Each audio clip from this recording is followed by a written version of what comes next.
I bet you anything. I bet you anything. This will be our shortest show, or it'll come in at 2.5 hours. Done. Every time we predict our shortest show, we're on till 3 in the morning. Why did I fucking open my mouth?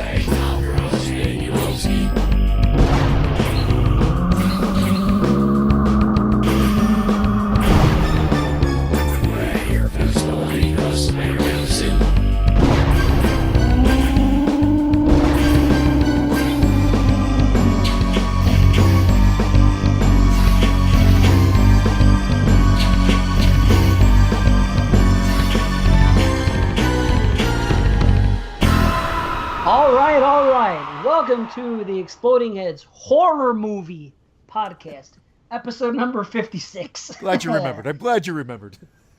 We got to remind the people this is a horror movie podcast. Yes, we even put it in the title, right? So we don't always say it. Oh, by the way, I'm Christian, everybody. Hi, how are you? No one cares. Yeah. Hi, Christian. And that was Brandon. we were hoping he would still do his Marceau, but I guess that was a one-show thing. One take I forgot about that. That was a one-take fucker.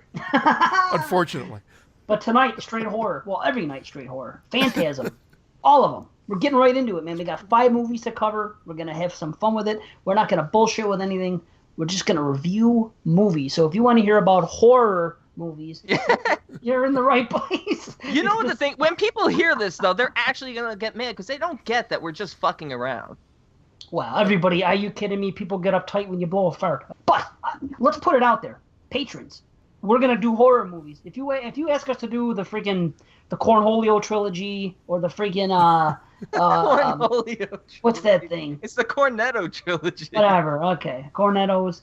Or that, or if you ask us to do a haunted house because it's like a comedy that spoofs horror and want us to do those movies, the answer is going to be politely no. Just please, we want to do horror movies, and not even us. We're doing it for the listeners. I listen to horror podcasts constantly. When I listen to a horror podcast, I want to hear about horror movies. So I think we should extend the same things to our listeners. And, yes, we love our patrons and everything, but we can't just do the show just for them. You know what I mean? So please, all we ask is that it's horror movies. Is that fair? I think it's very fair. Yeah. I watch a lot of non-horror, but when it comes to the show, I like sticking strictly to the horror. I like being stricken with polio. Cornholio? What? Corn polio. That goes without saying. I like to stick with the horror. And this is a blessing because we did a poll that Brandon wrote, and and Friday the 13th won clear winners, we said the last show. And, some people were up in arms going, oh, Friday again. Well, Friday again, it won. Yeah, like tons of fucking people voted for it Friday again. But a lot of people mentioned Phantasm, so we said, let's do fucking Phantasm. And then Christine said, guys, do Phantasm. So yes, thank you, Christine. Yes. We owe Christine for this because you get 2 franchise shows this year then from us, for sure. Yeah, at least 2 guaranteed. And now I just pulled the thing up in front of me. Friday the 13th had like 70 votes. Phantasm had like 50. And then there was 3 others that finished kind of high. And they are Evil Dead had like 25 votes. Nightmare on Elm Street had 21 votes. And Final Destination had 13. And yeah, that's about it. So those are the big ones. So we'll keep an eye out on Evil Dead, Nightmare, and Final Destination. I'll do them all. I love them all, so I'll do them all. Yeah, I was just gonna say that's three trilogy. Fuck, I can't talk tonight. That's okay. Leaving. It's early in. You'll We've be been able blessed, to talk. everybody. We're blessed. I'm nice. Done. I'm Jeremy. I'm just being quiet the rest of the show. Jeremy didn't speak on the podcast today. And it was an episode I enjoyed. He's never listening, so it doesn't matter. Exactly. I like Jeremy. Don't tell him. Jeremy's my boy, and I'm glad that people spoke up and said, Jeremy, start talking more. You tell Moods and JP to shut the fuck up. Yeah, I'm all for I think that. we should stop talking about other podcasts other than when we're shutting them out. And the only reason I say that is because it's become such an in-joke now. The listeners might not know what we're talking about. So that was references to our sister show, 22 Shots. Yeah, that's who we're talking about. Yes. So listen to them. Listen to Horrorphilia Network shows. All the shows on there are good. We endorse them all. And and we're not going to promote anything. Join the group page because there's good things going on in the group page. I'm just going to say that. And one more thing I'm going to say real quick. iTunes now has 90 reviews, 90 ratings. So, Bellissimo. Yes, please let us get to 100. There's only 10 more we need. Guys, get on there if you haven't. Just take 2 minutes out. Boom, go. You don't even have to say anything. Just rate us 5 stars. That's all good. Or rate something and say, great show. Say anything and you'll be in on drawings as well. So that's all I'm going to promote. That is it. Well, and Patreon, obviously. But that's it. Patreon.com/explodingheads. Get on there. Check it out. See what we have to offer you. And, that's that. Okay, so we're going to get right into it. Phantasm. We have 5 movies to cover. I think maybe we'll wait. I was going to think we could say something at the beginning about the series a little bit. But maybe we'll wait to the end. We'll wrap it up as one whole thing. Because I do have things to say about this series as a whole. I'm sure you guys, after this reflecting and talking about this, will probably have a little to say. But for now, let's just get right into it. Phantasm. Balls in. Let's do it. Balls deep. What do we got? All right, we got Sorry, Brandon. That's okay. What were we going to say? We got what? I was going to say, I'm going to try my best not to make any balls in your face jokes or anything about tall man's balls. I'm gonna say that's too easy. I can't do it.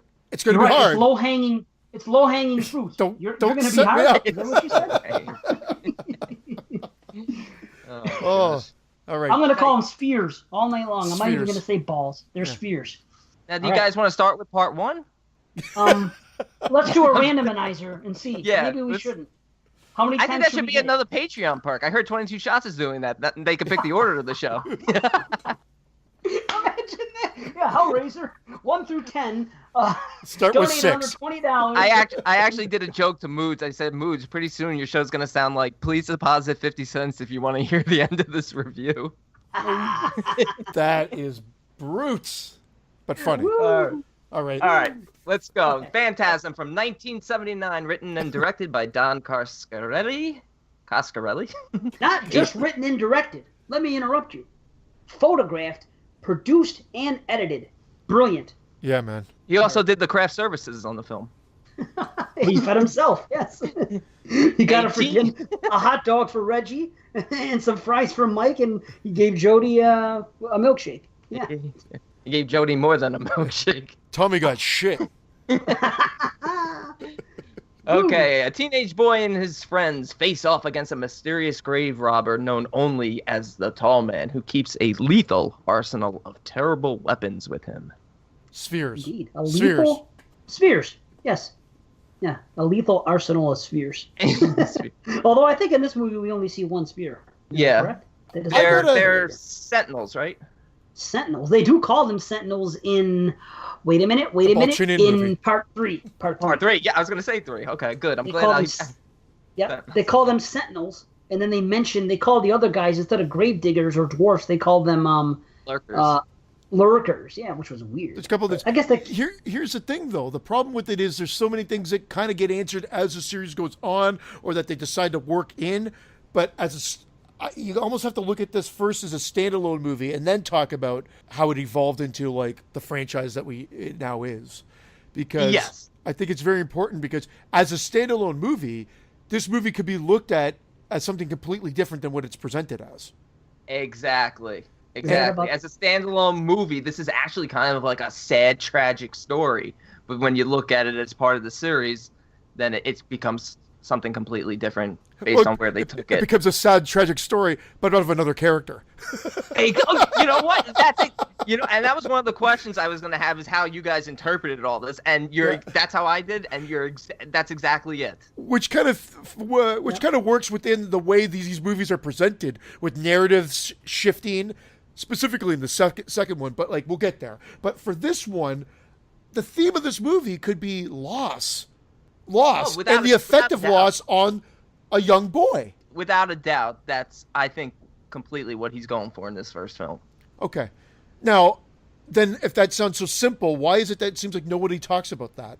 Is it because it's so simple? I think it's because you kind of when you think of Phantasm, for me now, especially since I've now seen them all, I'm thinking of this thing as a whole and the whole journey, the whole journey and ultimately where it ends up to. So I'm trying to dissect, what's real and what's not. And you start asking yourself questions and man, you could fall down the rabbit hole real quick. It's like ending up 40 windows deep into like pornography and you just can't get back out. You got 40 windows open. You're like, how the hell did I get here? That's how I felt by the time I was in the middle of Ravager. I'm like, where the fuck am I? And I think, and you're right. And I think the whole setup here with the nightmarish imagery and the fact that it plays out kind of like a dream nightmare works to the. Well, no, because by the end, it's not this whole movie that just took place and then they slapped on it's all a dream. It plays out like a dream.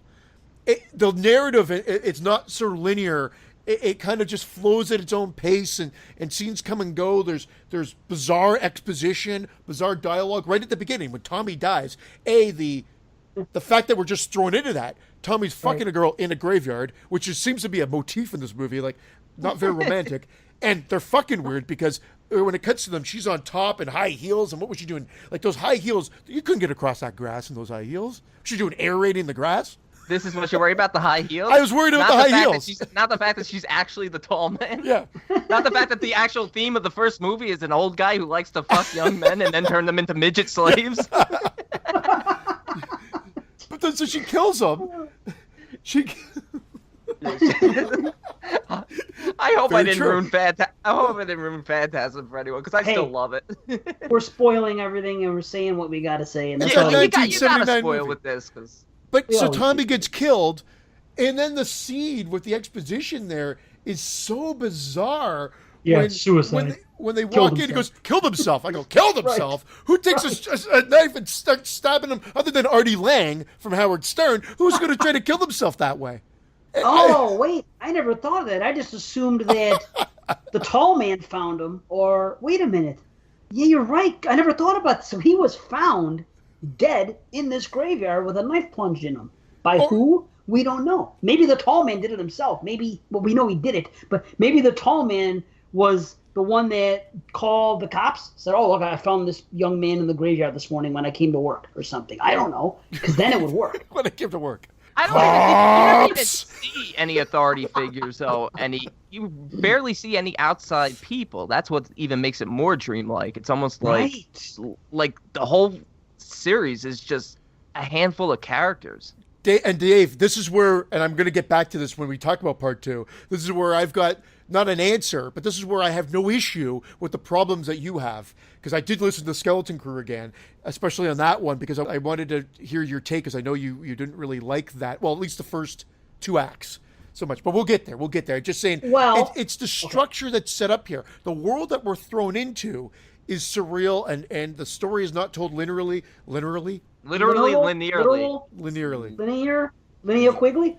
But even the dialogue, though, I keep getting back into this.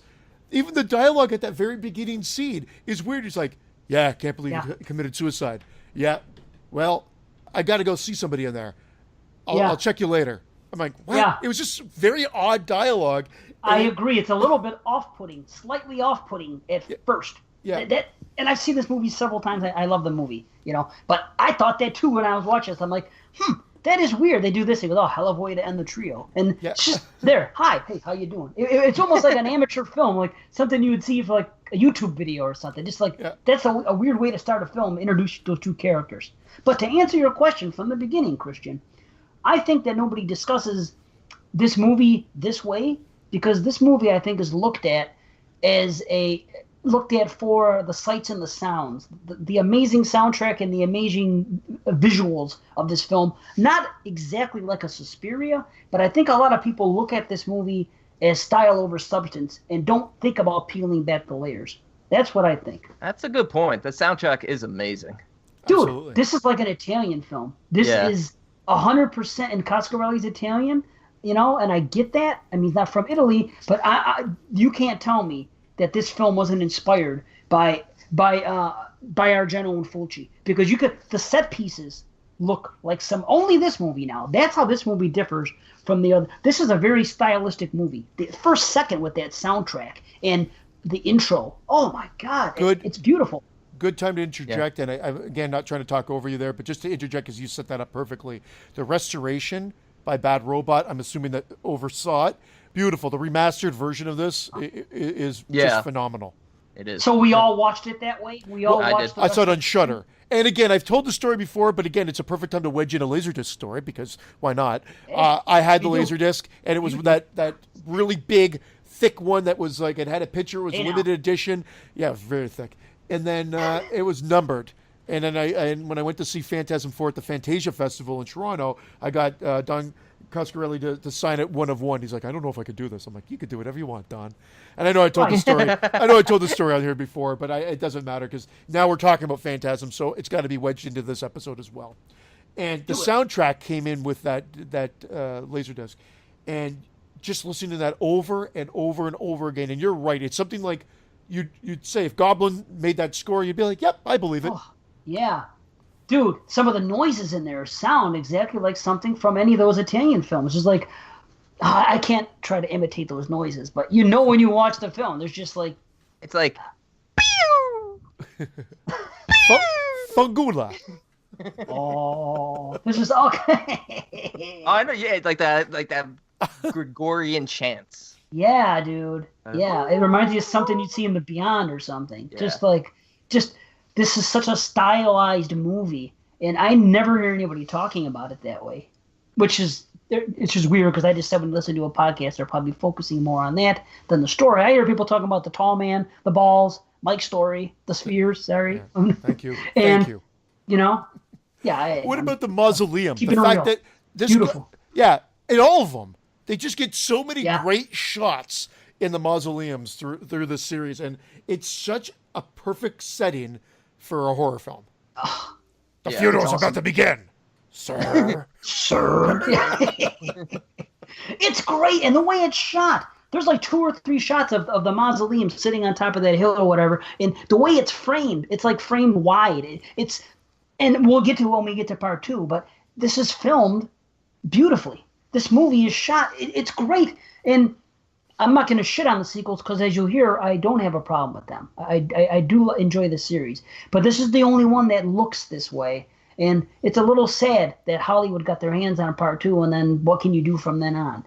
But this movie, man, it's beautiful looking and sounding, and you don't hear people speak of it that way. But I really noticed it. I really noticed it this time. I wonder what would have happened with the franchise had Coscarelli made the choice to go with the original Mike instead of Reggie in part 2. Well, the thing is, even if that Mike was in the film, the studio still interfered enough that it would have still been the same movie. And again, we'll get to that when we get to part 2. So I think I think that they gave Coscarelli the option of having one of the 2 actors back. Right, but I'll get to that. They still interfered. Without a doubt. They still interfere with other things. And we're all excited here, so I apologize to the listeners because I am jumping over you guys, and I apologize. But the acting, because you brought it up, and another good segue. The acting here is quite amateurish, and if anybody gets upset with me by saying that, it's better than a lot of low-budget movies, but it's still Jodie is probably the worst of the batch. Mike and Reggie are great. I thought Mike are great in comparison to what's the rest of the actors and whatnot. I thought they managed to be good. I love Reggie and the fact that he's an ice cream guy turned superhero. Yeah. I love that. I love it. And Mike, as a little kid, does a great job.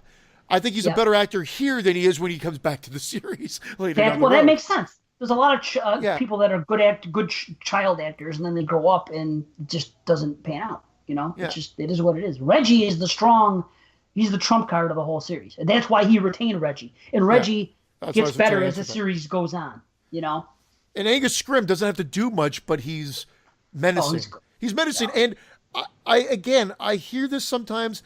He is an icon. And Don Coscarelli managed to make a movie at age 23 with a bunch of random ideas that he just wanted to create something. And he made an icon horror figure with his presence and his fears. What level of icon? Is he a tier 2 icon? You guys decide. But he's an icon. People know who the tall man is. And they know that he has the spheres. And that unto itself is a phenomenal, like, you've got to give it respect for that fact alone. Then you add the fact that it's got this great soundtrack and it's got this haunting imagery.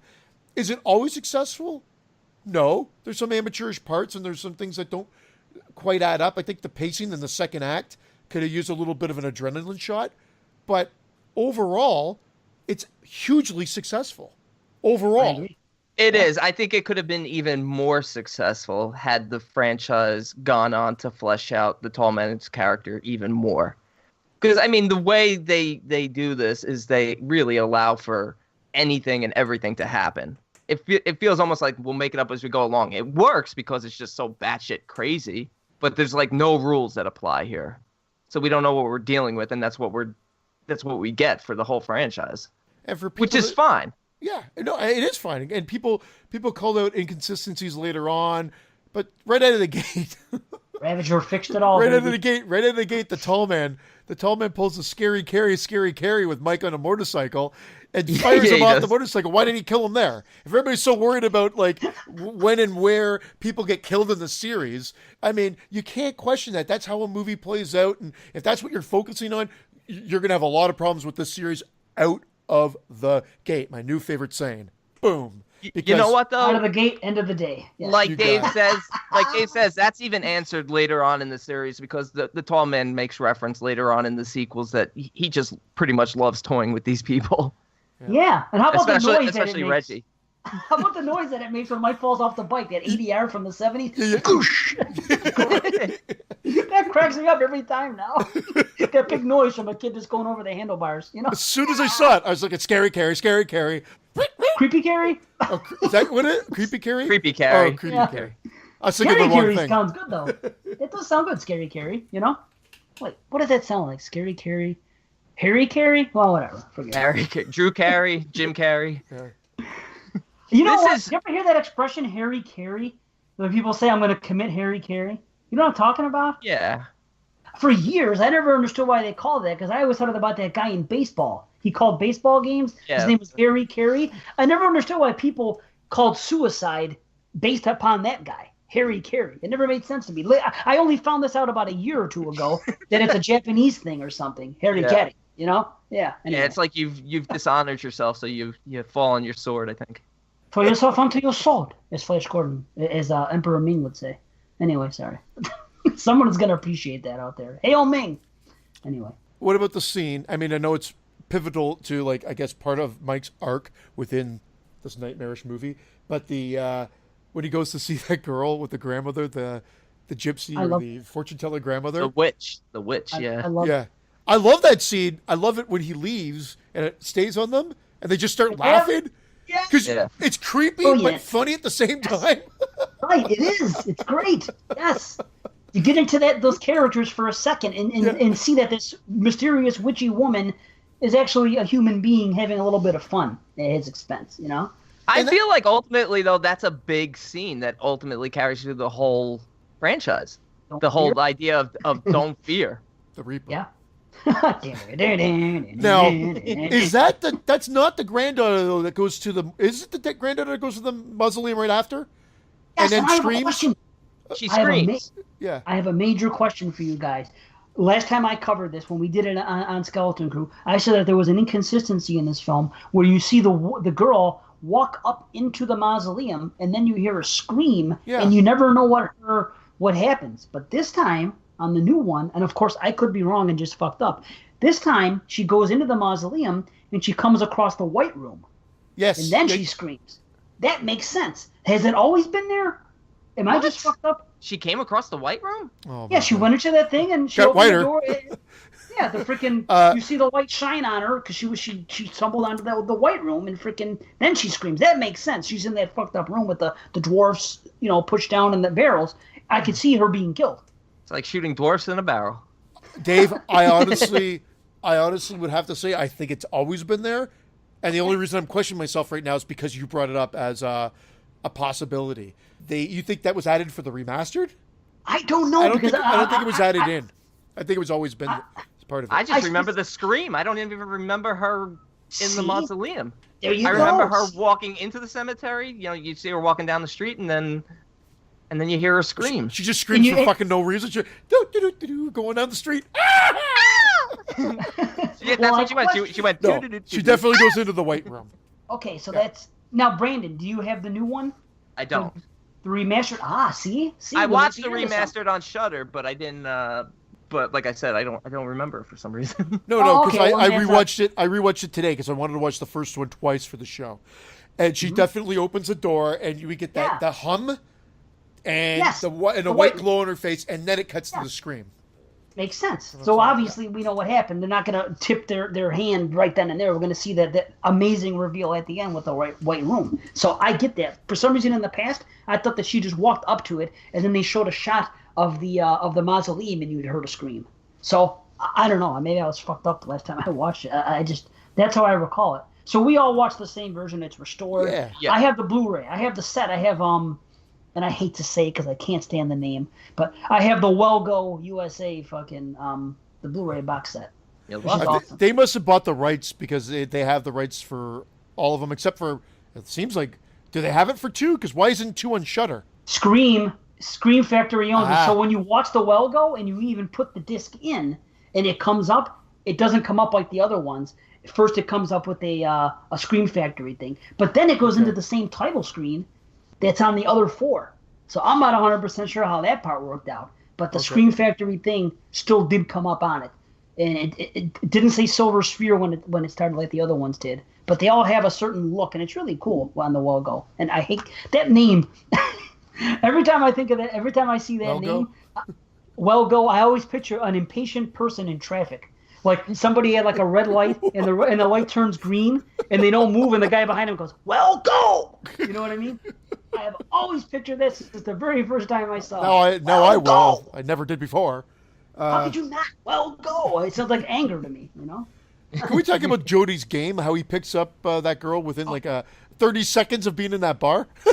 Brilliant. I mean, I know. 18 seconds. I timed it. I know. You timed it. That's hilarious. I know it's a tall man. And the tall man is like, if anything, he's like Roy from Friday the 13th Part 5. What's this guy doing all day long? Just frequently bars. How does he know fucking Jody's going to come in and hit on him? Is he just waiting for whoever comes in?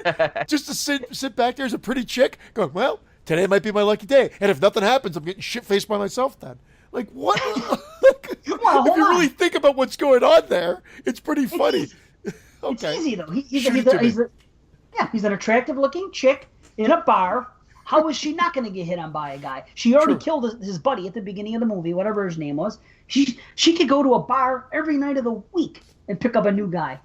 Very true. But this bar looks like the biggest shithole dive, and it's in the middle of nowhere. And every time he walks in, there looks like there's cars. There's nobody out front. Nobody's parked there, it seems. And he goes that's in. That's the whole theme of these movies. There's nobody in it, which is why the whole dream reality thing is so prevalent throughout, because there's nobody there.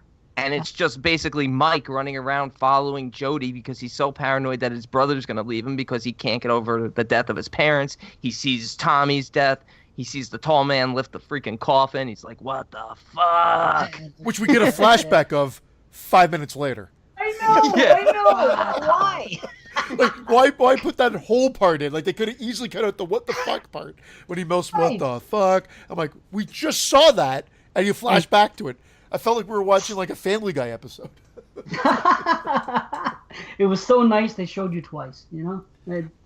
Speaking of the beginning too, like why was it like we see one beautiful exposed breast, but she's holding the other one covered up? It's almost like I'm only going to show one tit.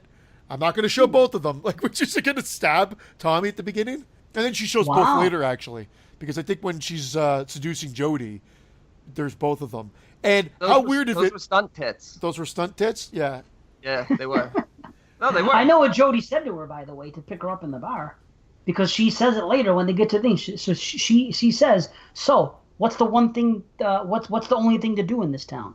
So when he saw her in the bar, they said, hello, hi, how you doing? I'm Jody. I'm so and so. What are you doing here? Well, I'm just here visiting so and so. Well, there's only one thing to do in this town. And then the girl saw that and they walked out the bar. If I was single, I would use that.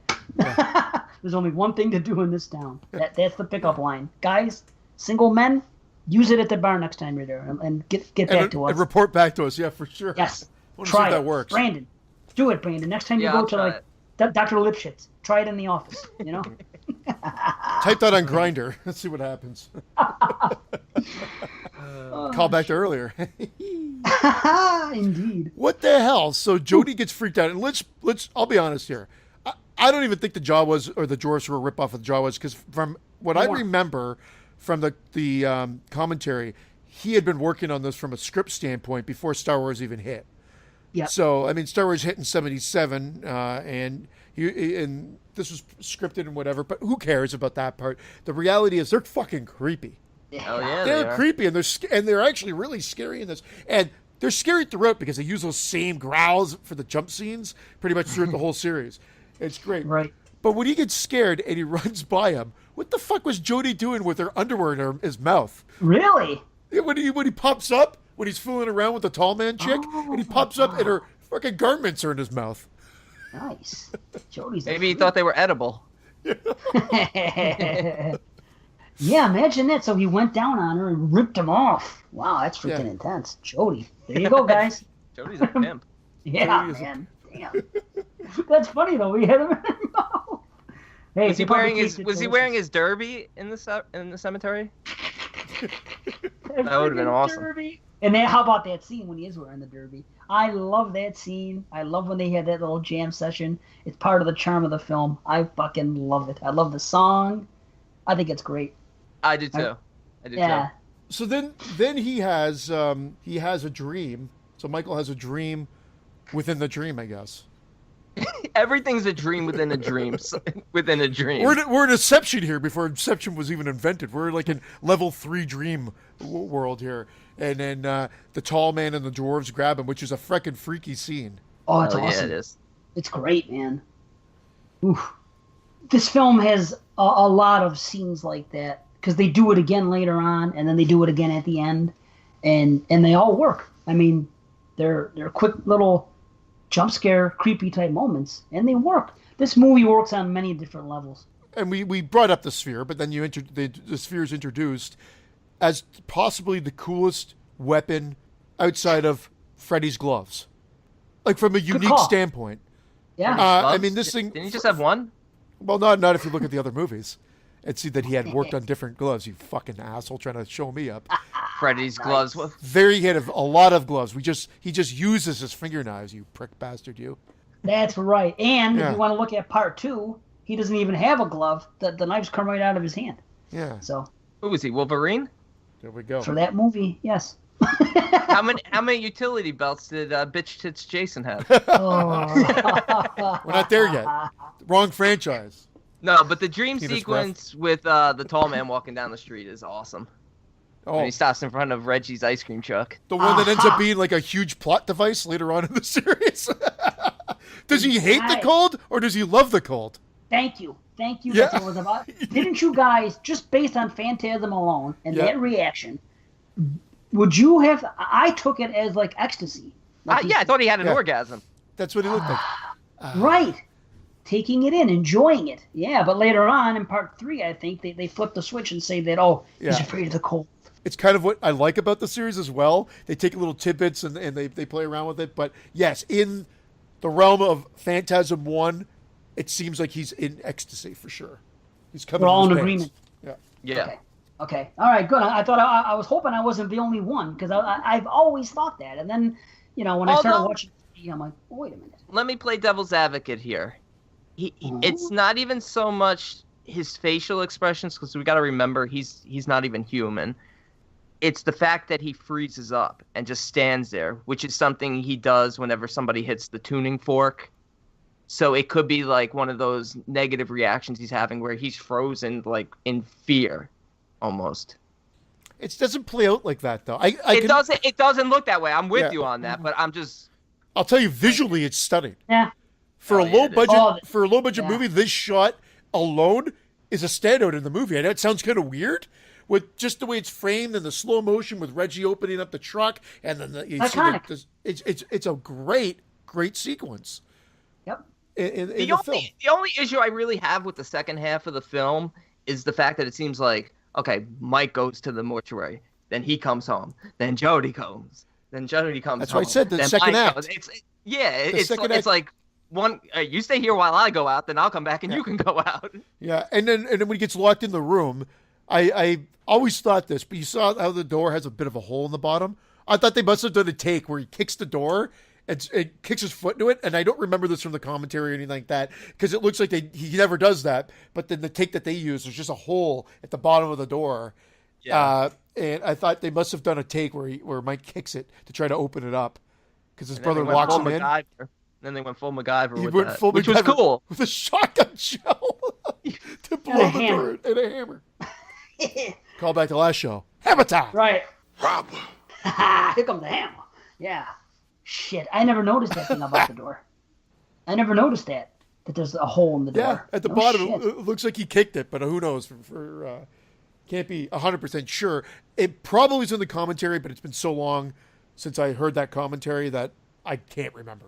Wow, dude, I've seen this movie 20-something times and twice in the last 5 days, and I have not seen that. I do remember that every time I see that screwdriver that Jody puts in there to keep him in the door, we had the same screwdriver in the 80s when I was a kid. It came in a set. It was all different sizes, and every time I see it, I think about that. Kind of like that floor that I always see in those 80s movies. That was like my kitchen floor. Same thing. Crazy. What about them one-upping the spears with sphere cam, the infrared, like too? Yeah. POV? No, in this one too. It's infrared, and I'm talking about the ball cam, like the POV of the ball as it's flying through. It's infrared. Is that in part 1? Yeah. I don't think they do that in part 1. Part 1 is really? What the hell's the matter? Ball cam is great.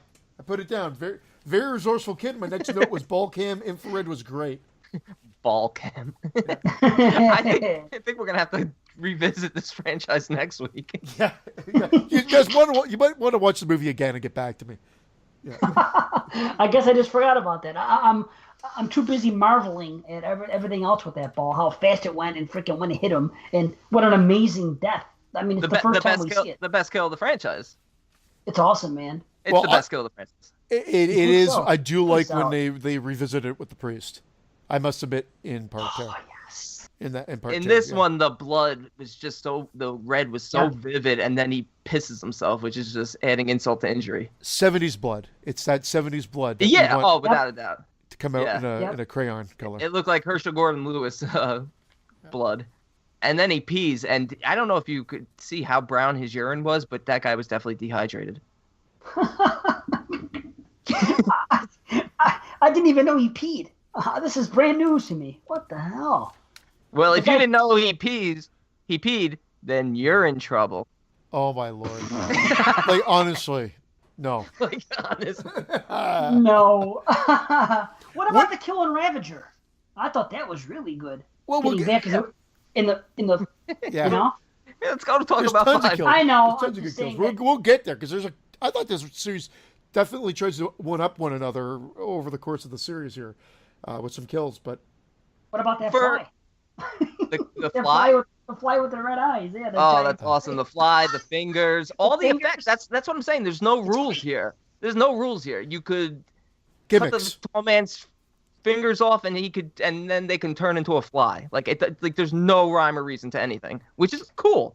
And when I say gimmicks, I mean gimmicks when the movies relied on gimmicks and they didn't seem gimmicky at the time. It just became something that after a while, like as the 80s went on, then before you knew it, it was just like, okay, we'll just see if this sticks. It sticks. Like he actually steals that finger when he chops it off to prove to Jody that the tall man's real. And Jody's reaction is, okay, we're going to the authorities, but then, immediately that plan is immediately foiled. That's another thing with playing with this whole idea of everything being a dream. It's like they never really get to where they're going. They're always like planning on doing the right thing, and then they sort of like don't. What about when they get to that portal room and then the lights go out and they're like, hey, I think I got a lighter. Light it up.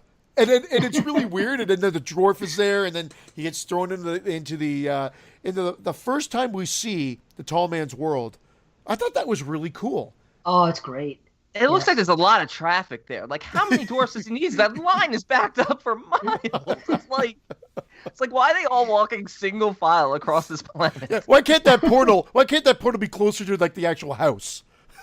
We go through this portal, we still got a fucking 2-hour walk ahead of us. It sucks. And it looks like some of the barrels haven't even opened yet, so he sent some through prematurely. There's some barrels still closed. I'm like, what's going on here? I love the Very disorganized.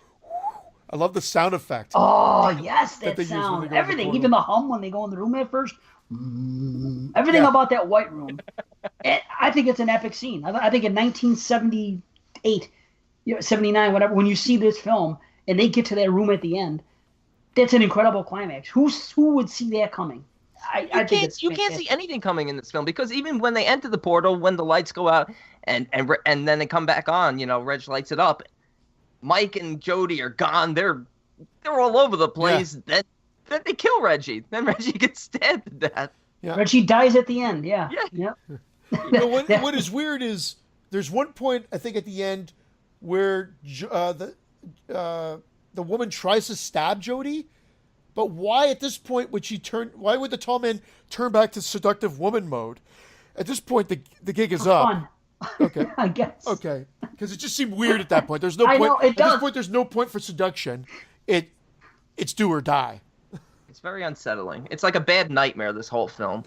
Yeah. That's it. I think it was imagination. Imagination over sensible plot. And the plot makes enough sense within the world that's created and presented to us. And I think it was just a lot of just sheer giddiness and imagination. You could tell that they wanted to entertain and they wanted to show us something that we hadn't really seen before. And again, I give that a lot of respect. Some people will like that more than others. This movie's all over the place, but I think it's rather loved by horror fans. But non-horror fans just don't get it. It's like they open it up, they turn the movie on, they're like, what are we watching here? They feel like they've missed chapter 1, so to speak. Yeah. It's tough watching this film over and over and trying to overanalyze it, because you can drive yourself nuts with it, and maybe you can make more sense, but you don't need to enjoy it, because the characters are enjoyable. I mean, they're so likable. You're rooting for them. Like you said, the tall man is iconic. Yeah, man. And he's scary in this. Like he chases Michael. Like he's in that in the mortuary. He's running after him and whatever. It's scary when the music kicks in and his hair is flopping all over the place as he's chasing Michael. It's a really scary sequence, and he loves also breaking through windows. That's a motif the tall man loves to use throughout the series as well, and it works every fucking time, dude. It scares me. And what about that trap? Like they do kind of boogie. This is why you can tell it's a nightmare, because they managed to dig that, or that there's that open mine shaft, and they managed to do all that really quite easily. And then I mean I know Jody sort of started that avalanche of rocks, but how? Still right. Yeah, and they all happen to land perfectly. Fucking boulders. The minute they think of an idea, it's already completed and it's done and it's set up for them. And that's a dream or a nightmare. It is. It's all a dream. Yes, I agree. Ultimately, I think when they made this movie, it was just meant to be a one-time movie and a mind fuck, and it's all a dream, and that's the beauty of it, and the way it ends. It's supposed to blow you away, and I'm sure it did when people saw it the first time. So, yes. Now, what they do with 2 and 3 and onward, and how they wrap it up in Ravager is a different story. I think that Coscarelli did have a definite idea that he didn't put into motion until 3. But we'll get there, and we'll examine that a little bit. But that's what I truly believe. I believe 2 was just a way to follow it up, and the studio said, okay, we'll throw some money at you, do this, and this. And why not do it? And so they just kind of did a movie. But I think when they decided to come back for a 3, he had a definite idea. But see, you'll hear my thoughts as well. But I agree, because this movie plays out quite well, and I think this is Mike's story. I think it's about a boy dealing with tragic death, and this is all like a horrible dream that he envisioned, which is presented to us at the end, because Reggie is killed in this dream, yet he wakes up from the nightmare, and Jody died. Jody died in a car wreck. We see the scene of him going to see the gravestone, and Reggie's watching him now and says it was all just a bad dream. And then they put the capper on it because it's a horror film and they wanted to leave you with one last scare before you left the theater. But the dream motif follows the movie, the series throughout till the end. So when part 2 comes out, which we're going to get to right next, and it falls in the wake of Dream Warriors and all the Nightmare on Elm Street, the reality is, remember, this movie did play in the dream realm and the nightmare realm before. Yeah. Sure. Yeah. So Also very, very Evil Dead-ish too. Yeah. Well, I'll get to that too. Part 2. I mean, insane. It continued on. Reggie became more ashy. You know what I mean? It became more like that with Very the one-liners. Yeah. And that it is what it is, and it was reminiscent of the times when it was made. But that's another story. There's 2 questions I had for you guys. Number 1, gravity and heat. When Mike says that, is that you? I'm not a scientist, and I don't claim to be very intellectual when it comes to matters such as fucking astrophysics and shit like that. But when the reason Mike gives for them being shrunken down to dwarf size to be put, to go to the other world is gravity and heat. Does that make sense, or is that just bullshit? I don't know. I don't know how to answer. Yeah, it didn't seem very practical. I'm just assuming like all the shelves in the tall man's world are very low. The shelves are low? It's a poor joke. I mean, because these guys can't be working in the supermarket stocking the top shelves. It's not practical. This is true. Okay, so gravity and heat was just something they threw in there. Doesn't necessarily mean a damn thing. I was trying to look it up too. Like if anything, like does gravity create heat? And it's too much of information to try to look up right now. That's okay. That's well, it must have to do with the gravity and the heat of the tall man's planets. Okay. Because the tall man's planet is like a fireball, so it must be very hot. So being small would be keeping cooler. He gave everyone a hood. I don't know. And gravity doesn't have to work as hard to hold down a small person as it does a big person. I don't know. Man, I'll tell you what, these a lot of more questions than answers I feel like I have when I'm done with these, but still a classic film. Yeah. I mean, they try to answer certain things, but the answers only actually generate more questions. Like he's created a slave army of midgets for his for what? Like that, they never did get into the. We have no idea why he creates them. We have no idea what his purpose is, what his end game is. We really have no idea about anything, but we still enjoy it because the characters are fun, the effects are great, the soundtrack is awesome. They do so many things well that you can forgive the fact that the plot and the story does get very convoluted and become messy. It really does. A little. I could pretty much explain. I'm looking forward to it with the later ones because I definitely have some questions or at least want to hear. I'm excited to get into it. And then he hears the girl's voice saying "Don't fear" when he's up at the thing. Yeah. I took that on this particular view is that girl died in that room, so she's reaching out to him and saying she wants to be saved and she's trying to be saved and. By saying "don't fear" to him, maybe Mike can do something to save us. So, I don't know. It's just something I observed this time about it being her voice and her dying in that room. It might have been a connection. Another thing that also kind of bothers me about this film is that when certain characters die, they don't automatically become minions of the Tall Man. It seems like their souls are still saved somehow. Whereas we later learn about, using the brains for the spheres, and basically the body's just as labor. And then zombies. Well, they play. There's so many things. The grave digging zombies and all that shit. Yeah. Right. Crazy stuff. Crazy stuff indeed. Yeah, pretty much. What an amazing film. What does the Tall Man have in his hands? One more question. Towards the end of the movie, he has something in his hands when he's at Mike's door, right in the freaking climax of the film. Not the climax, not the very end. That was his cock. Not the end? Yeah. Not the very end. That was his cock in his hand. Yeah, I'm telling you, he had something in his hand. Come on, me boy! When he showed up to the house, when Jody was waiting for him before they did the thing with the stones and remember when Mike's in the house and Tall Man just shows up all of a sudden and then the chase begins. He has something in his hands, and I've never known what it is. It's not the knife, right? It's a knife. Maybe no. It is a I knife. thought he just put his hands up like it's a kind of a weirdly timed. Rah! I'm gonna get you. Like he raises his hands when he's at the door. Like, No, he's holding something in the one hand. Well, anyway, I'll Okay. put a picture up on the group page or something of that, or a video of that scene. But that's okay. I just took a shot that somebody might know. So there you go. And the girl kind of looks like Lady Gaga a little bit, and that's okay with me. yeah, actually, you're Doesn't right. she? Yeah, Yeah, she's hot, man. I like her. And that's something about the series. Good poker face. yeah. You knew there was gonna be a bad poker face joke there. Nice. That's something this series does good. They have a good way with females. A lot of attractive females, and we didn't even mention those two. They're only there for a short time, but they're Sally and Susie. Sally and Susie.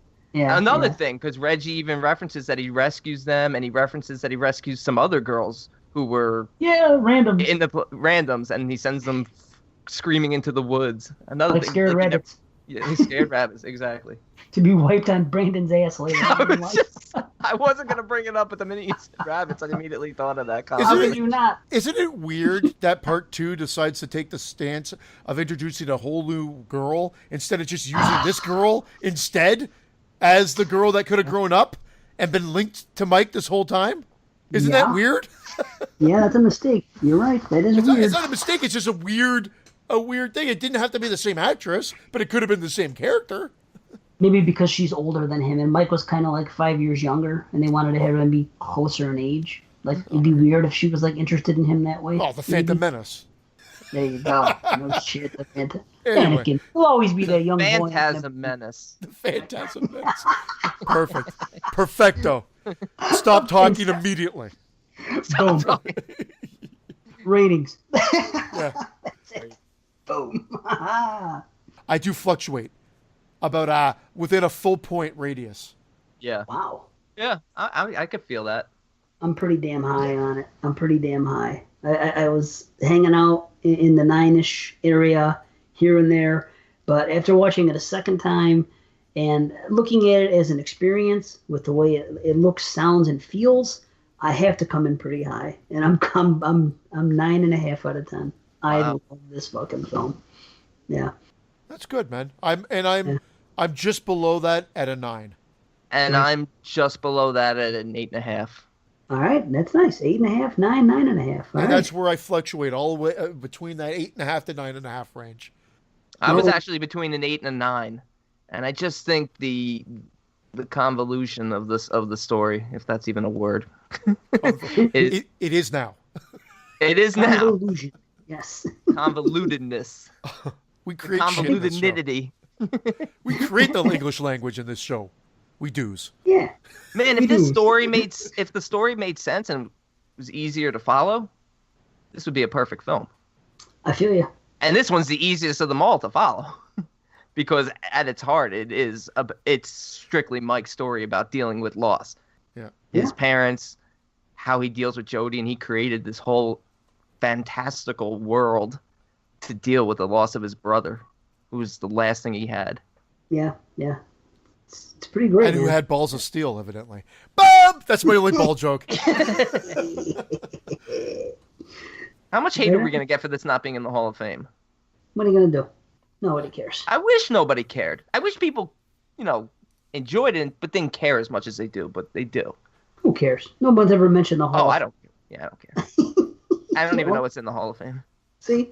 Nobody even cares to create a Hall of Fame. So, Our Hall of Fame is at 28, right?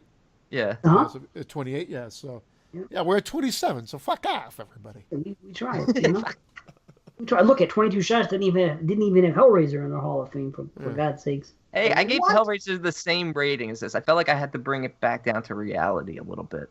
Had to drop everything down. It's an 8.5. It's a great film, but come on. That's what we're here for. Okay, we got to get into part 2, huh? Let's do it. Do it. After the flips.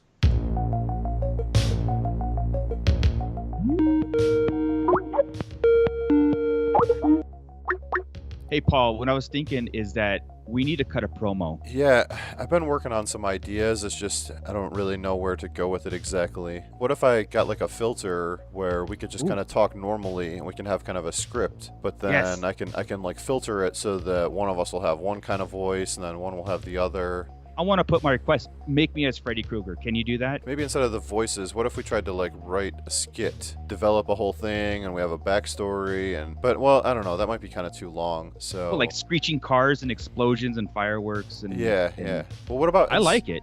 Maybe instead of doing a filter, we could just like reach out to Robert Englund himself, and maybe he can just record a promo for us sometime. Do you think? I mean, we might have to like raise some money. We can do a Kickstarter, and we could just throw it out to like Robert Englund and just all kinds of actors, and I think people will do that. I think. Sure, why not? Well, you know what? I don't know. Maybe we're overthinking this whole thing. How about if we just tell people where to find us? I like that. You can find us at Who Will Survive on iTunes, Stitcher, on the Legion Podcast Network, and on the Raw Live and Unedited Podcasting Network. Also on Facebook and Instagram under the same name. Oh, wait. Can we do it underwater with piranhas killing me? That would kind of be brutal. And if that doesn't work, then you can do the regular promo. All right. Well, just get in the water, and I'll go get some fish. All right, cool. All right, Phantasm II from 1988, also written and directed by Don Coscarelli. Mike, now released from a psychiatric hospital, continues his journey to stop the evil tall man from his grim work. First one I ever saw of the series. And the reason that was the case is because the first one was rented, and this one was available. So I grabbed it with a couple of other horror films, and we put this one on. And I instantly loved it. Loved it. And it's aged very well, in my opinion. It has. I'm mixed on this one. Just because of, again, more missed opportunities. I love the opening, the way it sets up with, oh my God, we're introduced to this new character who's got these mental powers to communicate with Mike. Yeah. Yeah. Sorry, go ahead.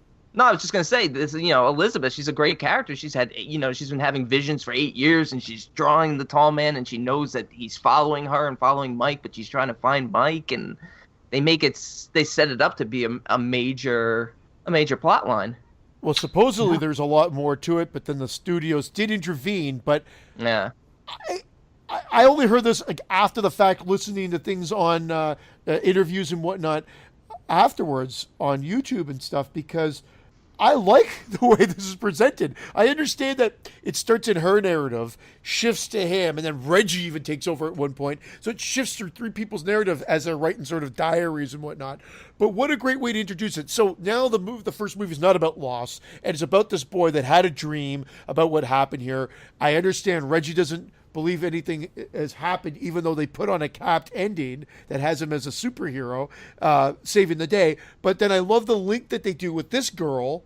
It's like she's had an experience the same as Mike has, and now they're linked because of the experience. That's where we start with this movie. Convoluted as all hell, but again, somehow makes sense within the realm of a phantasm world. Yeah. But has she had an experience with the tall man prior to this? Also, I didn't think she had an experience. She references that she's had visions of him and of Mike for 8 years, and that everything that she's been dreaming will become real after her grandfather dies, which is the catalyst to set off what goes down. Which was shoehorned in. Okay, see, I know that you think I'm going to shit all over the movie, and I absolutely am not. I am not going to. This movie has its issues, but it also has some good things too. But I'm going to read just this little thing about the studio interference, and it all makes sense. Don Coscarelli admits to the following direct influences by Universal during the making of the movie. The illusory style of the first movie was discouraged, and a more linear plot line with voice-over narrations of various characters was required. So right off the bat, they said, "Don't make this freaking thing artsy, and let's have freaking narrations." Okay, it's a studio piece, so whether right or wrong, I understand. And then it says, "No dreams by characters were allowed in the final cut." I know. A series that excels in dreams and goes all. There's none of that in this film. Okay. A female lead had to be added as a love interest for the character of Mike. They forced this freaking character in the movie. Actress Paula Irvine was cast in the part. Okay. None of this stuff is what Coscarelli wanted. These are all things that Universal made him do for this film. Universal executives wanted to, this is common knowledge, wanted to recast Michael Baldwin and Reggie Bannister because they were unknown and had been out of the movie business since the release of the first film.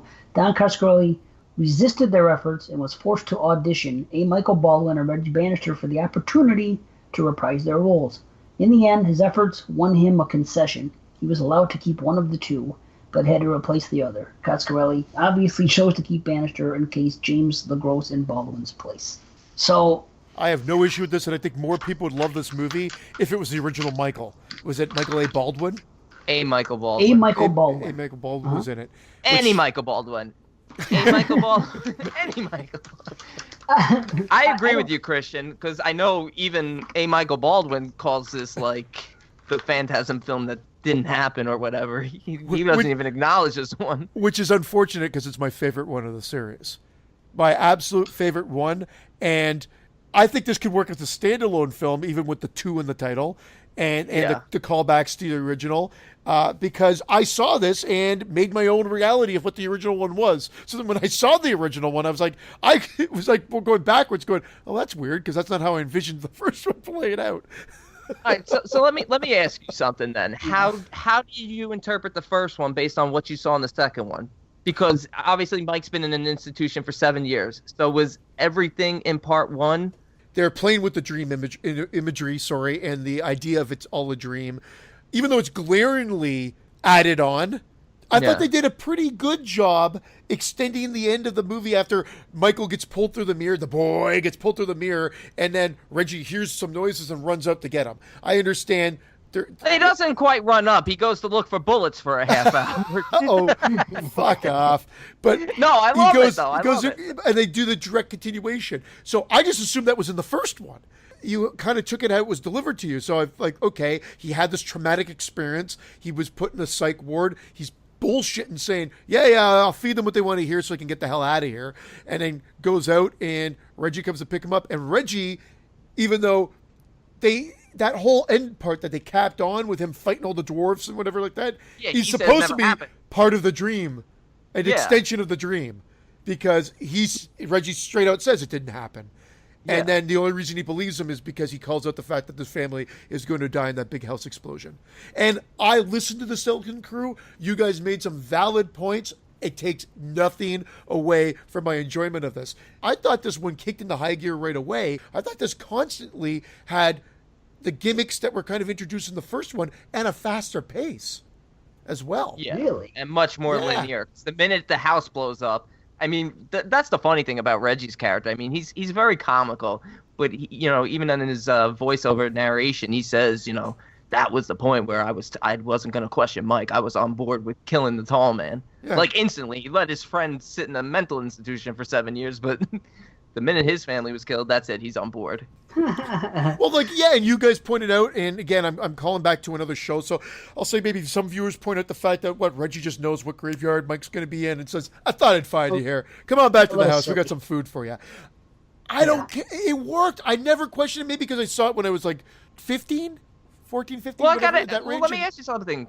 I don't know why I'm asking questions on this. I could just be saying stuff, but I'm assuming that was Morningside. Or whatever the town that Reggie lived in. I love the setup here. I really do. I did too. I came to the conclusion this time, that whole thing about him being in the graveyard, yes, it must be Morningside. I assume that Reggie probably knew the day that Mike was going to get out. Exactly.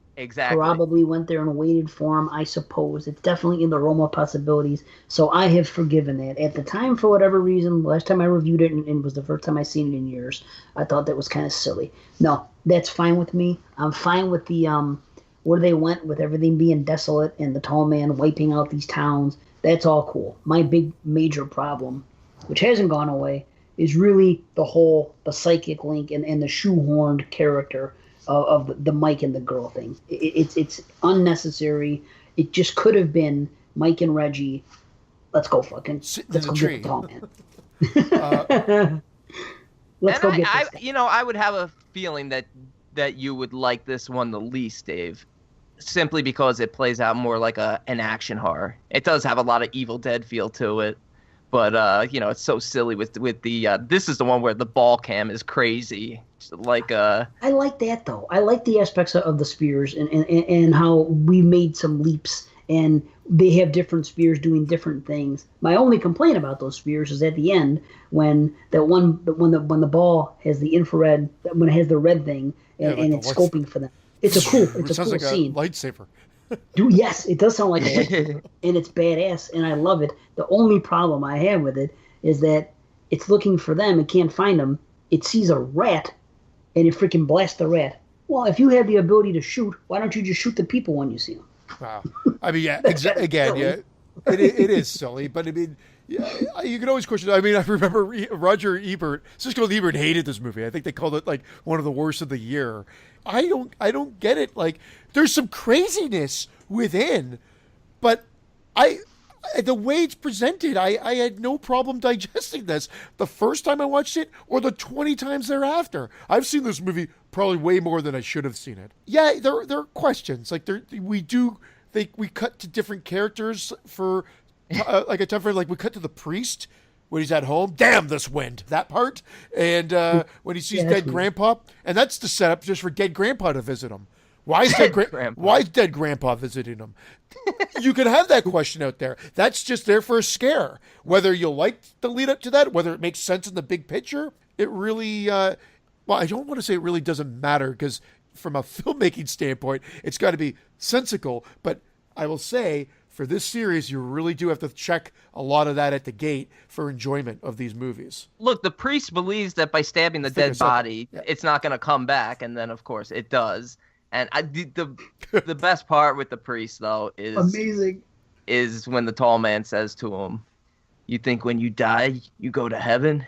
You come to us." Yeah, that's great. That's a great line. Woo! That whole scene is fucking is the shit. Freaking being hung by the crucifix and pulling him up, and it's ear being sliced off, and then the death of him. That whole sequence is some of the best stuff. And I agree with what you said. I just think that there's more unnecessary things in this one than in the others. That's all. Like they could have done without the girl and the grandpa and the guy coming to the door, and they could have just had a priest in a mausoleum and them hunting him down, and it would have been a shorter running time. Sure, that stuff just was very unnecessary. But there are still like that scene with the freaking priest when he stabs the freaking. That is the funniest part of the whole series. That is my type of humor. Could you imagine this woman seeing that happen? Yeah. But why doesn't she call the cops on him? Why is it just okay? She just goes home. Oh well, the guy. That just plays into the dreamlike feel of this franchise because everything is so dreamlike. Nobody reacts the way they're supposed to. Who goes to a funeral where there's nobody there? It's like she faints, and that was enough to explain it. I'm not saying it's right, but she faints. Maybe it was all her dream, and whatever. But that's exactly Brandon's right. And this could be considered a cop-out. But because of the way it's presented, because of the setup, now I'm now using the first one as a crutch, even though I saw this one first, as I mentioned, but I'm using part one as a crutch, based on the fact that it introduced the nightmare motif. This one follows suit and presents the whole movie as sort of another nightmare world, a nightmare world where you could have this guy destroying town after town and digging up corpse after corpse and leaving cemeteries dry, yet no cop seems to be hot on the trail of the tall man. It's just Reggie and Mike and the psychic link to Lisa. I'm okay with all that except the psychic link stuff and that character being involved. And no one had. I didn't know for a fact until today that was studio that made them put the girl in there. But to me, every time I see it, it always seems shoehorned, and I never quite understood the need for it. Reading that now that makes sense. So, I mean, what can you do? You can't blame Don Coscarelli for it. You can blame Universal, fine, but just little things like that. But you say nightmare, and that's the right word, because that scene is 100%. It's Freddy, but it looks like Chucky. That part when you see the freaking tall man come out of that girl in the mausoleum, the fake out. That scene is disturbing to me because just the fact that it comes out of her back. Oh. It's crazy. Oh, dude, it's get crazy. The fuck back. But coming off of part 1 and watching 1 and then going right to that, it's such a change in tone that it's a little bit jarring for me. I think that's what it is. And I'll tell you, I'll say it at the end of the show again. I can watch Phantasm 1 any time of the day, week, year, anytime. I can just watch that movie as Phantasm because I love it. But if I'm going to watch part 2, guess what? This is going to have to be a series that I watch 1 through 5 every time. I get sucked into the world, and I love it. And seriously, I'm 100% in. This is something I'm going to have to watch every couple of years, because I'm completely on board in this franchise now. I love being in that world for a week and just watching them all. But going from 1 to 2, it was quite the change of tone.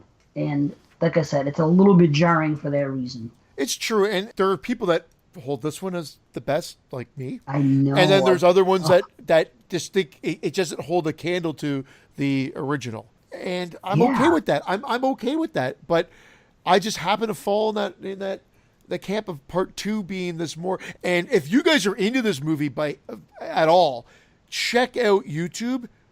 Someone has uploaded all the behind-the-scenes footage. I'm talking about really shitty VHS cam from back in the day, but it's 2 hours worth of behind the scenes. They show the ear getting chopped off by the priest. They show them doing the thing coming out of her back, all on set behind-the-scenes video footage of it. Fantastic. I watched almost all of it last week. Phantasmic, yeah. I never understood why nobody ever tries to get out of the way of the sphere. I think it's just so cool. You're like, well, is that a fucking sphere coming at me? But then you're like, it is. It's in your fucking head at that point. It comes fast too. This one suffers. I think both times the sphere gets someone in the head. They jerk the thing back that you can actually see. Yes. The blade shift across the head. It happens to, I think, both the priest and Agnes Scrim at the end when he gets a taste of his own medicine. Yep, it does. Yeah. And it's cool. And the stuff they do with the balls is great. I like that coffin that they have, and you see the 3 spheres in the coffin, that little mini coffin, and then they come out. That's freaking cool. I they gave him an introduction. That, but it was cool. We know it's a Phantasm movie. You're like, are they going to have the balls in this one? And then suddenly, the spheres story, and then suddenly they get their own little fucking introduction. Like a superhero coming back. But why does the boom. priest introduce them? I think he's like, what is in here? And then he touches it, and then, but he runs away, and then Agnes Scrim, he gives it a little a little nod of his head, and that thing opens up, and then the spheres get released. But let's get back to, we've skipped a few things, because I'm a sucker for grabbing hardware scenes and getting ready sequences. Hell yeah. And this one has a fantastic grabbing hardware. I don't care if it makes no sense that they decided to break into this place, grab a bunch of shit, make a 4-barreled shotgun, and then just make a flamethrower. I don't care if that took 5 hours and they could have waited to open that. It happened. They went in. They did what they needed to do, and then they wanted to show that they were good guys by throwing some cash onto the register. It's going to take years to hunt down this one man who's clearly just going from town to town, cemetery to cemetery.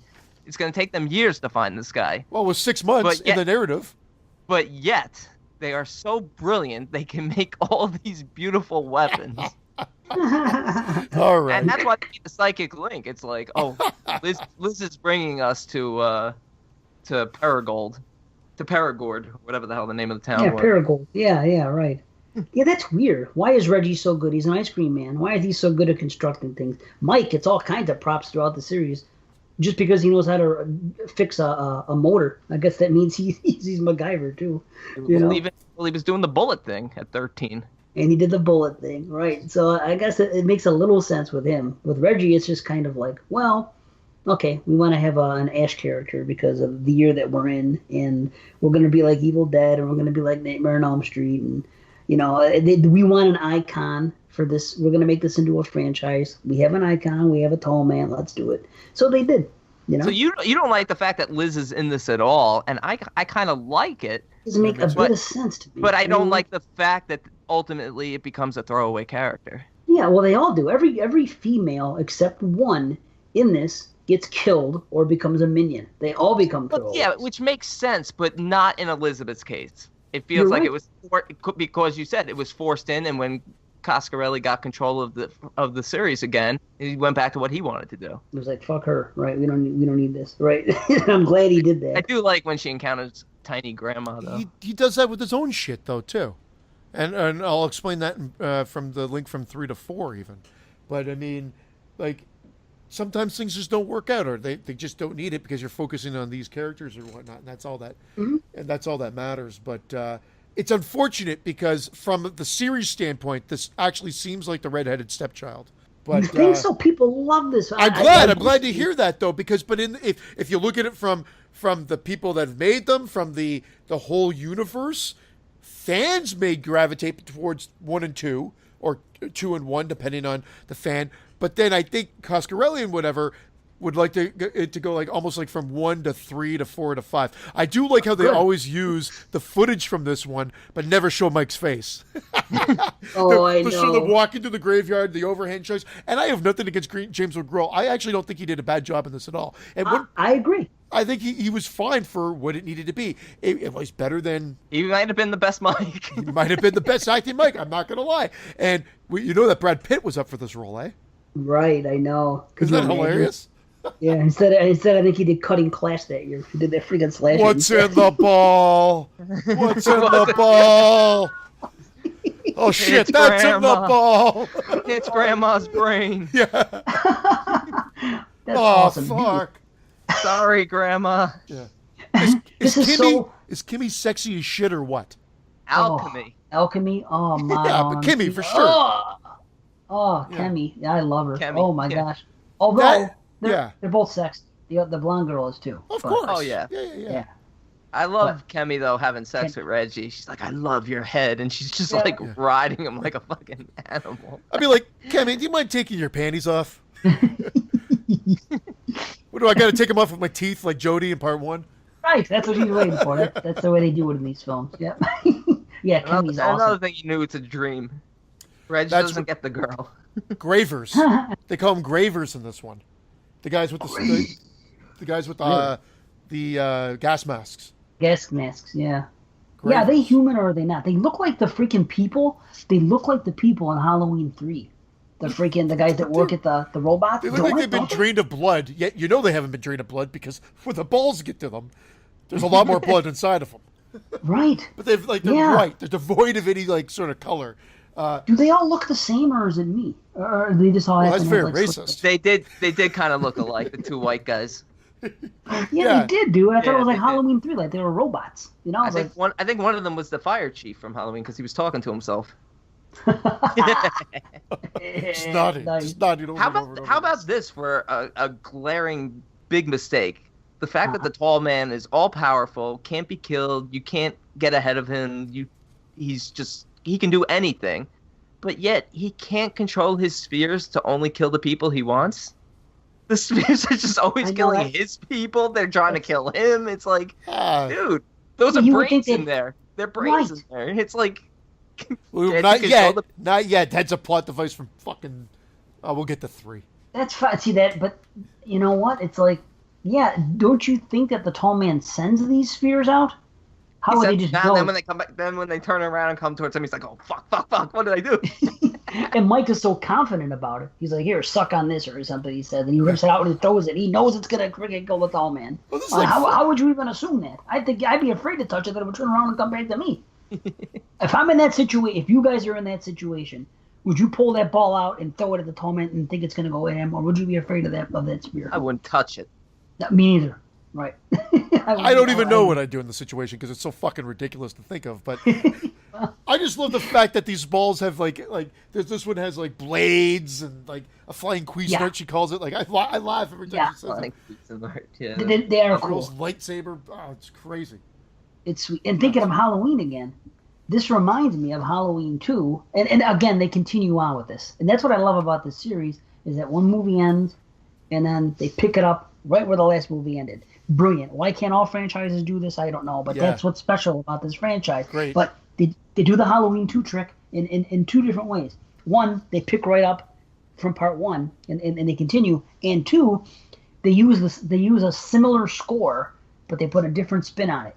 It's more like an overproduced version of the Phantasm. You know how they did with Halloween too. But you're right. It's got a little bit a beat to it, almost. Yeah. Instead of but just it's not the simplified version.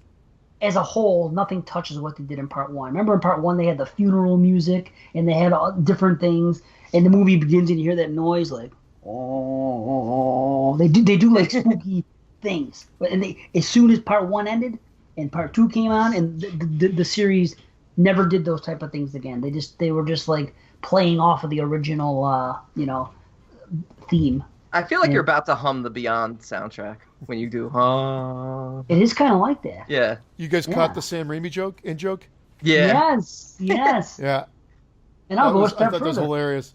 Well, and you were mentioning the connection with Evil Dead 2 and Phantasm 2, and I think that there's a great thing to be said there because they came out within about a year of one another or whatnot, but they both had that vibe, which I always call like almost like a remake sequel. And they are sequels, but it's almost like a souped-up version of the first movie. And that's why I think Phantasm II kind of works on that. They're using direct footage from the other one to help link it and to sequelize it. So, but for whatever reason, it just seems like a souped-up version of part one, and a more comical version. That's an issue. More comical, but I don't mind that. Whereas Evil Dead does that as well. And there's, again, Evil Dead's very divided amongst fans, too, of do you like part one or do you like part two better? I happen to be very even with those ones as well. I like them both. But I can understand why someone would, take the straight horror of part one, even though I still don't think the first one's straight horror. It's a cartoon unto itself as well, just not to the extent of part two. We're not talking about that series now. There was humor in part one. There was some weird humor in part one, but it was more of a charming humor. It was different. What they did in this one, and I'll point out one scene in particular, because the tall man picks up Elizabeth and freaking throws her, and she goes like super high, like way up in the mausoleum. It was like when freaking Freddy threw Jason. It was ridiculous. And then she falls down. Then a minute later, we see Grandma Dwarf. Yeah. Oh, sorry, Grandma. It was just. It was a little shark jumpy to me. That was an old-time joke, but hello again. How about when he bitch slaps Reggie? Oh, it's great. And he goes into the world. That was so comical. Oh, that backhand he does. See, I can accept that little bitch slap. That was just it wasn't too ridiculous. He didn't go flying fucking 20 feet like or up in the air like Elizabeth did. The Graver, the Mortician, the other Graver guy who the balls came through the door, got his hand, he cuts his hand off, then it picks him up, he's like, oh! He drills up his back. Into the air. No, this is fantastic. I find the pace of this movie, it's very fast-paced. I don't know how anybody can disagree with that. It just clicks along. And the logic gaps only work because of, again, being thrown into this Phantasm world. Cop-out or not, it works for this series. I feel like this one's slow at the beginning, but then once they eventually meet up, it's really fast-paced from that point on. It's a third act movie. I love the third act. I'll give it that. It's one of the best acts of the whole thing. They ramp it up, and it's a lot of fun, and you get to see cool stuff and good gore, and the Sphere's doing different shit. And the chainsaw fight. It's interesting. Yeah, chainsaw fight. It's interesting. It clicks along. It just takes. I'm just a little put off by some of the comedy and by the psychic link type stuff. Sign of the times, unfortunately. I don't think that was studio interference in that regard necessarily. I think that was just a sign of the times. Thank you, Freddie. But the fact that he gets to shoot that gun, he second guesses himself. Fuck it, I got to shoot that gun. Love it. It's a hero moment. I loved it. Now let me ask you this: shoot away. The dwarfs, seeing their faces, do you like it, or do you like it when they were kept under wraps like in part one? Because I think it's something that progressively, I hate to say it, it progressively got worse with each film from two and on, where every single time you saw them, you had to see their whole face. I think they overkilled. I thought, like they made a point to always show you their face. Wouldn't it have been better if sometimes you saw their face and sometimes, wouldn't you think they were a little bit scarier when they were just these hooded creatures running around? I don't mind it. Yeah, and admittedly, I don't either. Okay. That's fine. I prefer Maybe Grandma was a little ridiculous, but that was ridiculous. And like the way the guy looked in part 1, their friend that died, when they first see that he's a dwarf, that looked fucking scary and disturbing. The way they progressed in here, they look like something that would be in like rubbery Lord of the Rings. Where did he even go, little Tommy? Because he put him in the ice cream truck and then he gets out. I don't know. They should have brought him back for Ravager. Yeah, they should have brought little Tommy back for Ravager. Oh, little Tommy. They brought back Tommy Jarvis for this one because Mike LaGrosse kind of reminds me of fucking Tommy Jarvis in part 5. Yeah, a little bit. I don't know about Kimmy being the evil one at the end. The only reason I don't mind it is because we're bringing back a little bit of what the tall man did in part 1, using the image of a pretty girl to seduce and ultimately trick and kill. And in this case, at the end of part 2, Reggie's dead. Or is he? Again. Because they do a fucking cliffhanger ending that at the end of this one, though, he's fucking dead in the road. Dead. And then he pops up like, huh? I had a rough day today. And he's like, all like, dusts himself off, and he pops up in part 3 and then kills a bunch of more dwarfs. But we'll get to that. I have no issue with Kemi being our bad guy at the end because Mike is having the visions of her. Mike also has the visions as well. So he's having the visions of her. He sees her dead. So he's basically getting warnings that they're about to meet one of the undead. Real. She's real. That happens at the very end. That's like a last minute trick by the tall man. You guys don't think that Kemi is one of his minions from the beginning, do you? No. I think that was a trick. Not. No. I agree. Yeah. I think she was probably turned when she left to go help them. Well, I'll tell you why she wasn't. Because she was getting angry. Remember when she left and she had to jump start? She was getting angry because the one car wouldn't start. And then later on she got into the hearse and then she had to jump start it. And then she was on her way. She was showing feelings of being human. You know what I mean? Yeah. And I think it was a last minute thing by the tall man because you think he got defeated. You know what I mean? And he had this one thing to do and somehow he did it. And but you know what? She's very unaware of what's going on. You notice she kind of doesn't even realize how long she's been gone. You know, she comes back to town and it just seems very confused. So she might have been under somewhat of a spell, but I don't think she's fully evil until after they leave her to go fight the tall man. And then you see her trying to get in the car and go help them. And somewhere along the way, he must have gotten to her. Yeah, that's how I look at it. Yeah. Because she was too crazy to be not a person. You know but it can make sense the other way too, because in part 1, you know, the lady in lavender is sleeping with Tommy, and in this one, she's sleeping with Reggie. Yeah, this is true. Do you guys notice that the dwarfs were saying "ow, ow" when they were being hit in the freaking beginning? It was ridiculous. Did you guys pick up on that? I did not. I thought it was just like sound effects of them getting hit. No, they were saying. I was watching that. My wife pointed out. She goes, "Was that dwarf saying ow, ow, like a person?" And I said, "Oh, let me rewind it." My wife always, the few times she watches shit with me, she always comes up with these great observations. She should podcast, I'm telling you. But anyway, I had to rewind it and watch it again. And then I watched the movie a second time. It was clear as a bell because I had, you know, when you know something's there, it changes. But in the beginning, after Reggie does that thing and they're in the kitchen and he's freaking, I don't know what he's saying. I think he's hitting him with the shotgun. Yeah, I think so too. Yeah, it's going ow, ow, like a person. It's kind of funny. Well, dwarfs have feelings too. Yeah, man. Yeah. I don't think you can call them dwarfs. I think you have to call them midgets. Yeah. It's reversed in the tall man world. Nothing makes sense in the tall man's world, but I enjoy the tall man's world. I do too, and I like one more thing about this film. I like the fact that we get alien type shit for the first time when freaking they're in that final showdown and that thing comes out of his head that looks like a tentacle. Yeah. Again, something that makes no sense because it's never it's alien.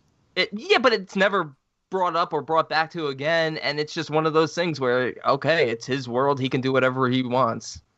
He could take any form he wants. Fantastic. I'm not I did like the effect, but I'm just saying at that point I'm like, oh, okay, like why this now?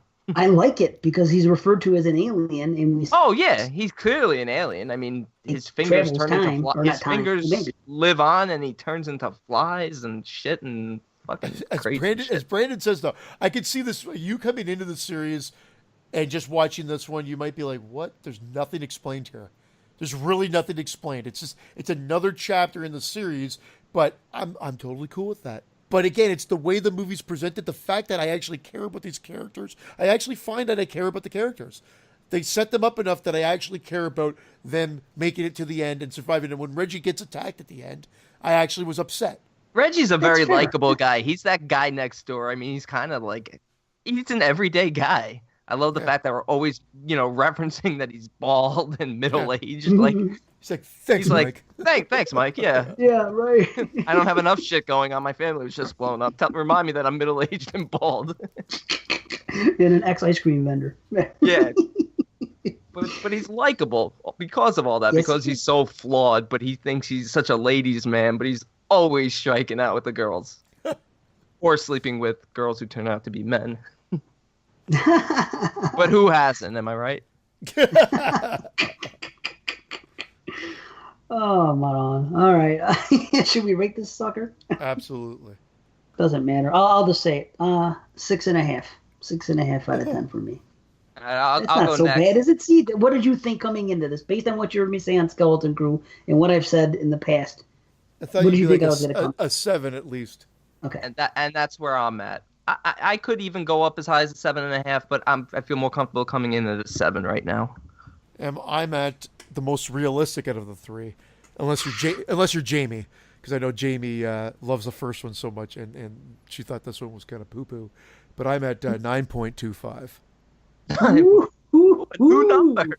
Wow. I just created that rating. Yes, you did. 9.25. This is the best one of the series, in my opinion. It has everything you want from a Phantasm movie. It might not be as subtle as the first one. You definitely need to see the first two, no question. I think you could completely skip two. I shouldn't say that. For the narrative of the story, I think I think 2 is the only one you could go without actually seeing. You're absolutely correct. However, okay, thank you. Okay, you're correct, and that's why I'm saying I think from the filmmaker's point of view, they say 2's the redheaded stepchild, even though it's loved by fans. But this is my favorite. Yeah, hey, fair enough. Right on. All right, so that's Phantasm II. You know how funny, we're talking about how confusing it is to keep track of them. At least I mentioned that earlier. The description for Phantasm III on the B is Mike and Reggie continue to hunt the mysterious tall man. Done. That's literally how these movies are all pretty much the same in terms of what the plot is and how confusing they become once we start analyzing them. Well, this one to me, let's get right into it. Let's do it. Yeah, let's Phantasm III, Lord of the Dead from 1994. Lord of the Dead, which is not said anywhere except on the DVD poster art or anything else. It's not in the movie at all. I like how they changed it in part 2, the way Phantasm looked, and that continued in 2, 3, and 4. There was like a new font in the beginning of the film, and the light and the way it comes in the credit. Yeah. It's cool shit. I like that. It was Courier New. Career New, thank you. Yes, I was going to drop a Helvetica joke, but I think I used one about 5 episodes ago. So as we mentioned, now the real Mike from part 1 is back. He's back in. He's playing Mike. He's playing. What is he doing? Dave looks like he's bending over, ready to take some clock in there. I gotta plug in my battery's dying. Okay, hold on. We'll wait for you then. Fucking guy.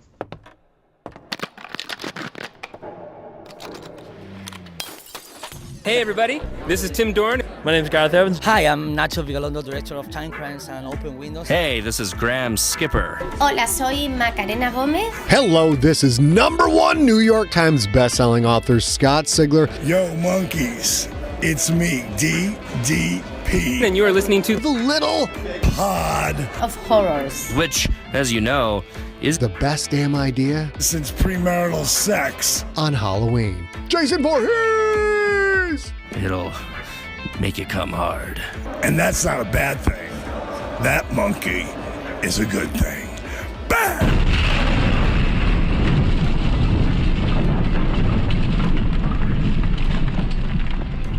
You can find The Little Pot of Horrors on simplysyndicated.com and on iTunes.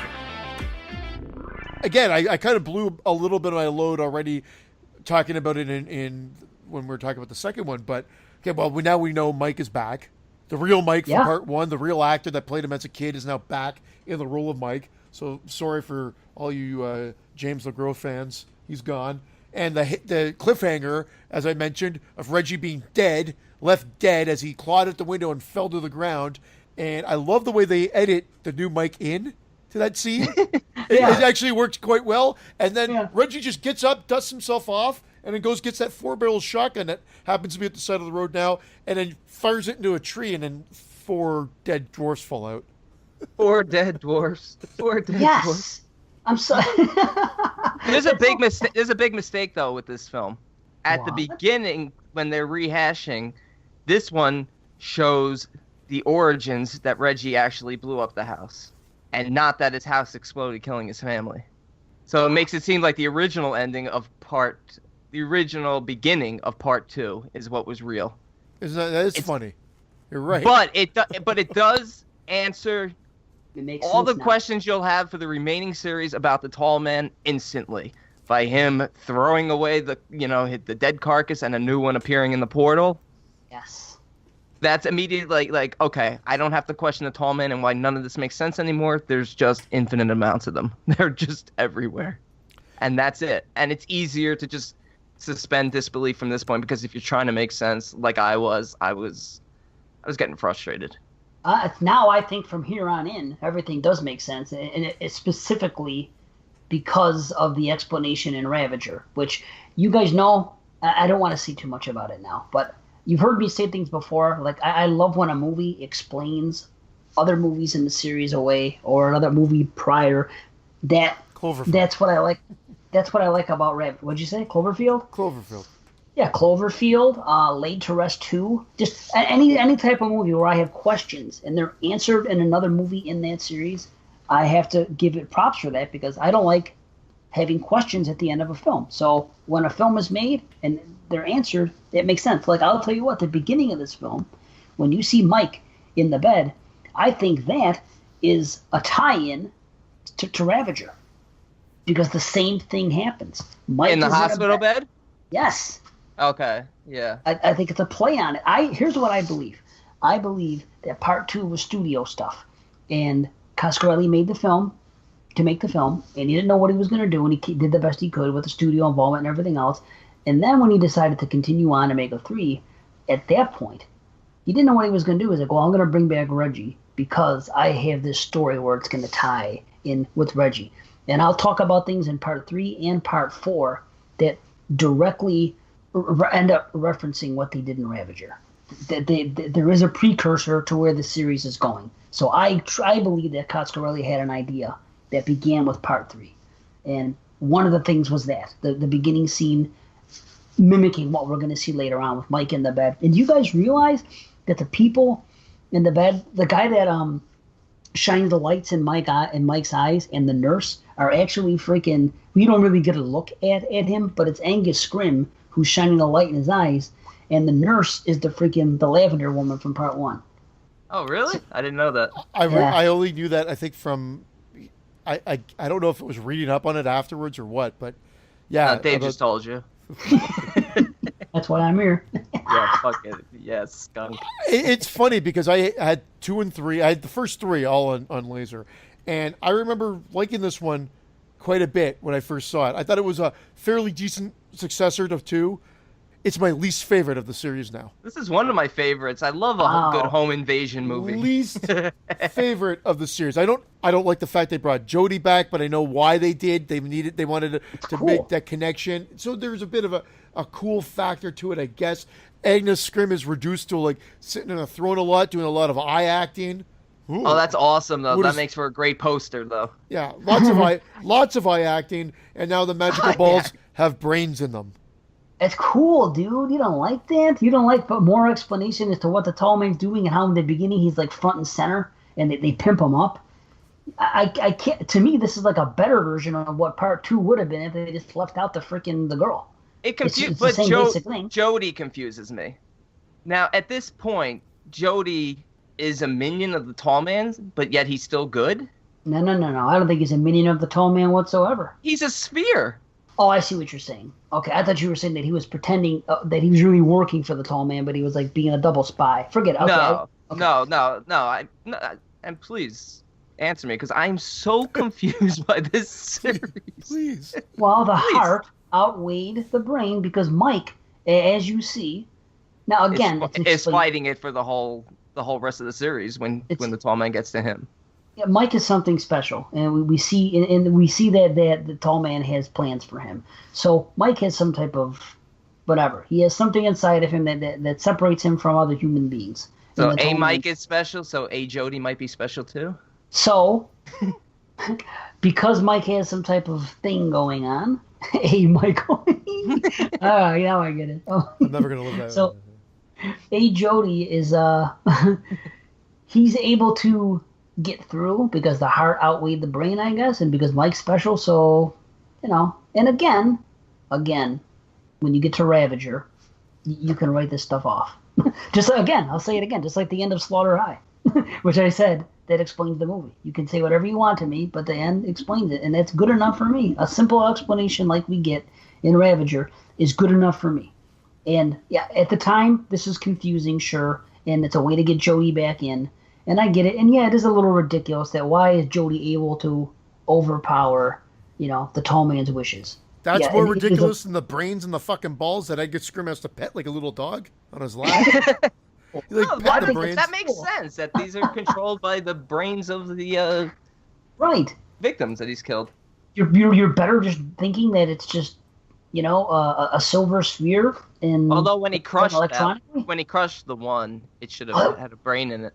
Oh yeah, but that was a good scene when he crushed it like a freaking Coke can. That was in part 2 though. That was before he put brains. I know that was in part 2, but it would have been nice if it bled, and then it would have tied in with this one better.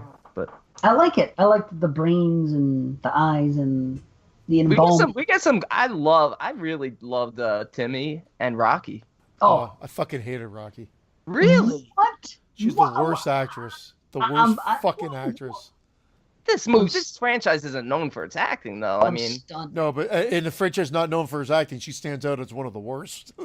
She's the best female character of the whole friggin' series, man. Yeah, I didn't think her acting was that bad. I think Jodie's acting is really bad. I think Reggie's acting is charmingly bad, though. Reggie's always fine with me. I think Reggie's the best actor. But he's not a great actor, but he's charming. You still like him, though. If you listen to some of the lines they give, they're like cringeworthy. Some of the dialogue they write for him, but it's so funny and it's so Reggie. And for Travanilla? You love it. Yeah. Yeah. Didn't I tell you? Dairy products. Dairy products give me gas. That's a great line. Come on, Rocky. Her lines annoy me. She has some funny lines, but I found her very annoying. And the kid was kind of welcome. I guess they're trying to bring back that feeling of part 1. But this is what I'm saying. Obviously, not well enough that he came back for any of the other ones. They kicked that kid right the fuck out of the series. Another throwaway character. But that scene in this house, man, that was cool. It was cool. I thought it was a little bit over the top with the Frisbee scene. I could have done without it. Come on, yeah. He throws it up and it comes right across the guy's neck. And then them coming back as zombies, worst idea in the series to date. Well, Lord of the Undead. I think they were overdone. I was okay that they came back the first time and they were disposed of. I don't understand how they all came back for a second round. That's a complaint.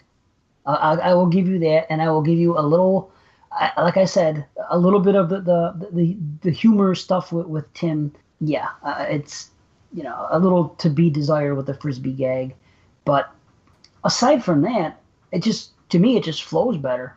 I just enjoy the movie as a whole more than 2. I'm on board. I think I'm with you, Dave. I'm on board, right? I can't even explain why, but there's just, like I said, I still give it a 6.5 part 2. There's enough in it that I like it, but I don't have as many complaints about 3 as I have about 2. It's just simple as that. I've got more. Because I find I don't like Mike coming back. I actually think he's such a lousy actor. I'm like, I don't care if he's the guy that played the kid in the original one. No, he's just not good. Why? Oh. Why do you want me? Why? You're right. I don't want you. Get the fuck out of the movie. Is James LeGros free? I laugh every time I see that scene. And Reggie gets his Hemi back. Didn't the fucking Hemi blow up in part 2? It's a Hemi in every car, isn't in every film. Right, a car blows up every film. A house blows up. Freaking a girl shows up. It becomes a running gag. Really, that and then the house scene may be cool, but the movie kind of stops dead for this. It gets Home confusing. Alone goofy part.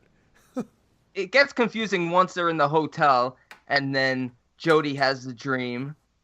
No, Reggie has the dream, and Jody appears to him, takes him to the tall man's lair. They rescue Mike there. Then all of a sudden they're camping outside. I'm like, what the fuck is going on? It's literally just dream sequence after dream sequence. I don't know what the hell's going on. Well, to me, the dreams are easy to understand. I could tell when the person's dreaming, when the person's not. What's real and what's not. At least I could tell. I don't know. Maybe it took the second. I feel like after seeing Ravager, like it's easier to just think of everything as a dream, and everything is real. Because the thing is, they hint at it here again. He straight up says it to him when Reggie has the dream and he sees Jody. He actually says, Jody. Pardon me. He asked Jody. He says, "Where are we?" And you know what Jody's response is to Reggie? You mean when are we? When are we? No. He says, "Where are we?" And Jody says, "Somewhere in your mind." Boom. That's the seed planted right there. We're in your mind, Reggie. The little throwaway line like that. And there's another line in Oblivion, and it all ties into freaking Ravager. That's why I say that this was Coscarelli's plan to do it this way. Because why would he say that? Where are we? Somewhere in your mind. I mean, that explains the whole friggin' thing, really. I don't know. Yeah. Am I giving it too much credit? I don't know. No. This one explains that the tall man is amassing an army to conquer the dimensions. The brains are harvested to turn into the spheres, and the bodies are shrunken and turned into drones. Yeah, really, the importance of Mike is the big issue. And I like Mike. He's not important in this, though. That's the thing. They bring him back to pretty much get him kidnapped and then show up for the final reel again. I'm exaggerating a bit. I think he much like part 2. No, Same Mike's thing. throughout the whole thing. Mike's throughout the whole movie in part 2. In this one, he gets introduced. Why do you want me? Why? Then he goes and then he doesn't get. Then you don't see him for half an hour. Yeah. Okay. All right. I'm just thinking them chasing him down. You're right, though. I mean, there is good stuff like the ball coming out of the guy's head, the girl's head, and certain. I liked those things. They're more introduction of CG, so the balls now turn, and they give him a little bit more movement as well. Turning balls. And an exploding head. There's an exploding head in the beginning. Exploding fucking head, exactly. Boom. And why is Reggie afraid of that one dwarf? Did you guys notice that? One dwarf, this is in the beginning, one dwarf comes out, and Reggie has a gun, and the dwarf comes out, and Reggie turns around and says, "Fuck this," or something, and runs away from it. This guy's been handling these dwarves for movies, and then he has the balls to freaking try to take out 4 at once in a tree. But when he sees one dwarf, he runs away from it. I was like, why are you afraid, Reggie? What is this? Maybe because you just came back from the dead? I don't know. I don't know. This took it back to part 1, though. They did things in part 3. The cryogenics? Well, yeah, but I mean, part 3s tend to go back to part 1 in series. And they do it here again. The cryogenics, they talk about the cold. They add a kid here because they don't have Mike as a kid, so they wanted to have another story about a kid, just like in part 1. And then later on, in part 1, they cut off his fingers, and it turns into the Fly. In this one, they cut off his, what did they cut off? His hands? Yeah, his hands. Yeah. And then they turn into those freaking things. That part was cool, too. Like, this one has enough gimmicks in it, but I put this one up as, like, probably 3rd in the series before, and on this time through, I was shocked at how much this dropped and how much of non-enjoyment came out of this movie overall. And in fact, once I watched all 5 of them, this came in at the bottom. Rocky bothered me in this. I didn't find her. Oh shit! I love her. Yeah, of course you love her, but I mean, yeah. No, I'm not even saying that way. Hey, I just think she's a badass character, and I like everything she does, and I like at the end. For once in a horror movie, someone has the presence of mind to get the fuck out. She's like, "Well, sorry, but I don't want what I said I was gonna do. We beat him. This is too much for me. Fucking peace out." I love that. That's great, man. Straight up, I love that shit. Yeah, that was a better way of writing her out. She's just like, fuck you, I'm done. Goodbye. But she's not done. Well, no, she's but not that's done, another story. But that, again, that's in Reggie's mind. He wants her there, so there she is. It's someone that he encountered through this crazy freaking trip he's been on, you know. But I don't know. We'll get to that part too, because that's when I have some questions there. That's one of my big questions for the 5th. But anyway, yeah, I mean, I like when the tall man gets frozen, the ball breaks out of his head, and then it goes right through that zombie and clear through. Best part. Best part. Yeah, great cool. effect. Yeah, the surgery stuff is cool. Yeah, you know, Mike, and then Mike, when he's forcing the ball in Mike's head. Dude, that's cool. And even earlier on in the movie, the stuff with the nurse is cool. You know, when Reggie first discovers that freaking Mike, what's going on with the nurse, and there's some cool shit here, man. It's just they just throw in a gag like every 15 minutes. I mean, I guess the gangsters are a little bit weird, and that scene with Reggie meeting the girl. But again, it's typical. He's supposed to meet a girl. He meets 2 girls in this one.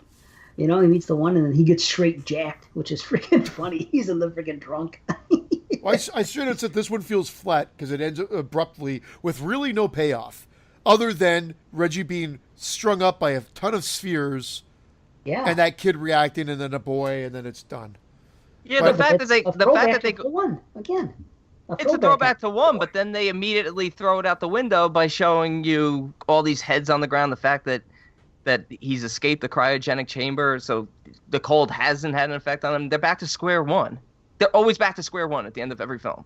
That's okay with me. Well, they do explain why they are, too, as the movies progress. Right. And I'm okay with that, too. But, yeah, I don't know what it is. This one just felt flat this time. When I was younger, I guess there was enough gore and enough gimmicks to keep me entertained. But just watching it again in the flow of the series, to me, funny enough, this one feels the most fish out of water.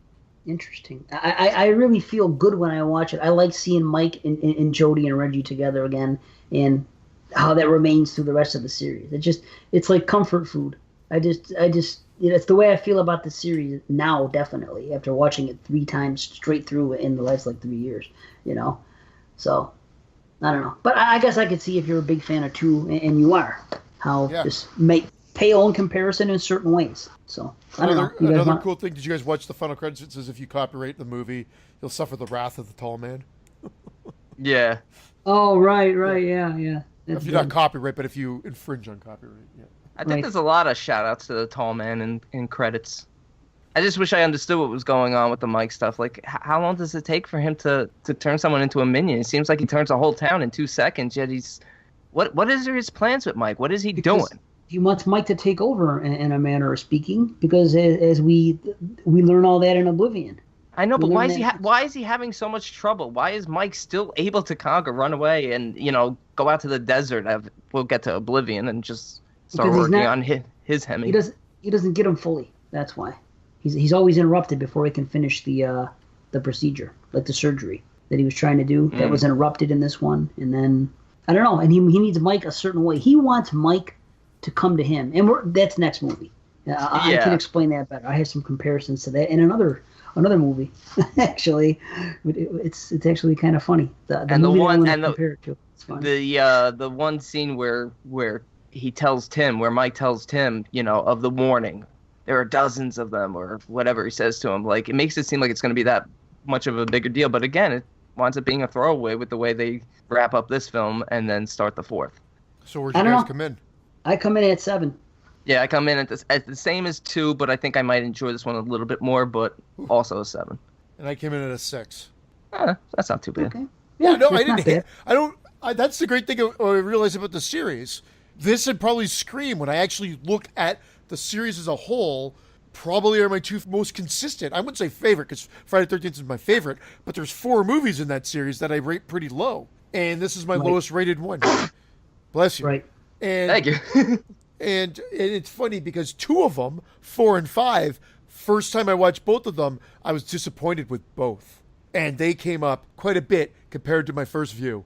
Yeah, let's get into it. Yeah, right. Let's jump right into Phantasm IV. I'm really curious to hear the thoughts about this. Phantasm IV is Oblivion. Came out in 1998. In this one, Mike travels through time and dimension to find the tall man's origins. Now, we're about due for an origin story, except it's not really an origin story. We just get to see the tall man before he became the tall man for 2 seconds, which is to me, the most interesting part of the movie. And it's like, okay, now we're getting to something where they're going to wrap up the series or where it's going to tie back to. You know what I love about this? The fact that they use B-roll footage and shit that didn't make it into the first one. And he made a movie from it. So it said, you know what? We don't have a budget. How can we further the story? How can we progress these characters and then use the B-roll? So I saw this one in the theater, Fantasia Fest in Toronto. Don Coscarelli was there in attendance, and so I was giddy as shit because I loved Did he like the movie? Yeah, he thought it was great. Yeah. I think when I saw it, I was like, I didn't want to say anything after. I wasn't like, but I was disappointed when I saw the movie because I didn't think it had the sheer action and all the gimmicks of part 2 and 3. However, it's closer to tone to part 1. Yes, and sir. that's why this one is better upon rewatch, because the first time I watched this, I probably would have said I give it a 5, maybe a 5.5, and I came way up, and I enjoyed this a lot more. And after 3, I thought this was a huge improvement, which I never thought I would have said. I'm so glad to hear that. And I didn't see this movie until 2 years ago when we did on the Skeleton Crew. Like I said, I watched 3 for the first time since the 90s, and 4 and 5 were first-time watches. And I had always heard people shit all over this film. Everybody, it sucked. They did this. There's B-roll footage, and the other half sucks. People hated this movie, so I never even bothered to watch it. And then I sat down and I watched this movie, and I was like, what the hell is everybody complaining about? I really enjoy this film. And Alex felt the same way. It was his first time watching it. So I was like, okay, this is interesting. Then this time watching it again, I watched it twice. Same feeling. I don't know. I think that this B-roll stuff is a gift. I think so too, but I thought Brandon was going to disagree. That's why I started laughing, because you looked like you were in pain from us blowing it. I was just actually rubbing my eyes. But I had read that they had filmed like 3 hours for part 1, so they had so much left over. So I actually loved it too. And possibly a different death for the tall man, because that whole hanging thing looked like it was possibly his original demise or something. And then they worked down. Yeah. No. Cut me down, I'll go away. No, I promise. You're killing the world, he said. Oh my God, Mike's acting did get even more cringy from 3 to 4. That's why they sent them to the desert to work on his car in this one. I admit it's cool. It's still cool. It is cool though. They did the title for part 2 with the Phantasm in the chrome with the 2. They did the title for part 3 with the chrome and the 3. I wish they followed this with part 4, but they do deviate from it a bit, and it's like Oblivion. But I do like how they use the 4 to spell out Oblivion. It's cool. I thought that was a great little touch for sure. Yeah, it's cool. And it wasn't even going to be called Oblivion. They were talking about this other film called Phantasm's End for a long time. And I remember reading about it in Fangoria and saying, oh, this is cool because they're actually going to end the series. And I remember thinking back then, they better do it because Angus Scrimm isn't getting any younger. Luckily, he made it to freaking do Ravager, but I remember it's going to be Phantasm's End, and then they went a whole different way with it, and nothing in that script ended up being, maybe very few things ended up being put on film, but it was written by somebody else. Roger Avery, I think, the dude that did Pulp Fiction with Tarantino. Wow. Really? Yeah, he was such a Phantasm fan. I think he wanted to do, whether it was 4 or if at that point it was going to be 5. At one point, he wanted to do the final one, but they couldn't get the financing that would have needed, because that was going to be a big budgeted movie. And then it ended up going the route where I guess the biggest budgeted one is part 2 at $3 million, which, funny enough, was Universal's least budgeted film of that year. Was the biggest budgeted Phantasm. But anyway, there's good stuff here. You just have to. It's not as crazy. It's a little bit more leisurely paced than the last 2, but it's a better movie than 3, in my humble opinion. Again, there's a love for movie making here. There's a love for cinema, and they're saying, how can we work with it? How can we use some of our old footage? Like, I know I'm sounding like a broken record. I know I just said this, but that's what you're either going to love or hate about this movie.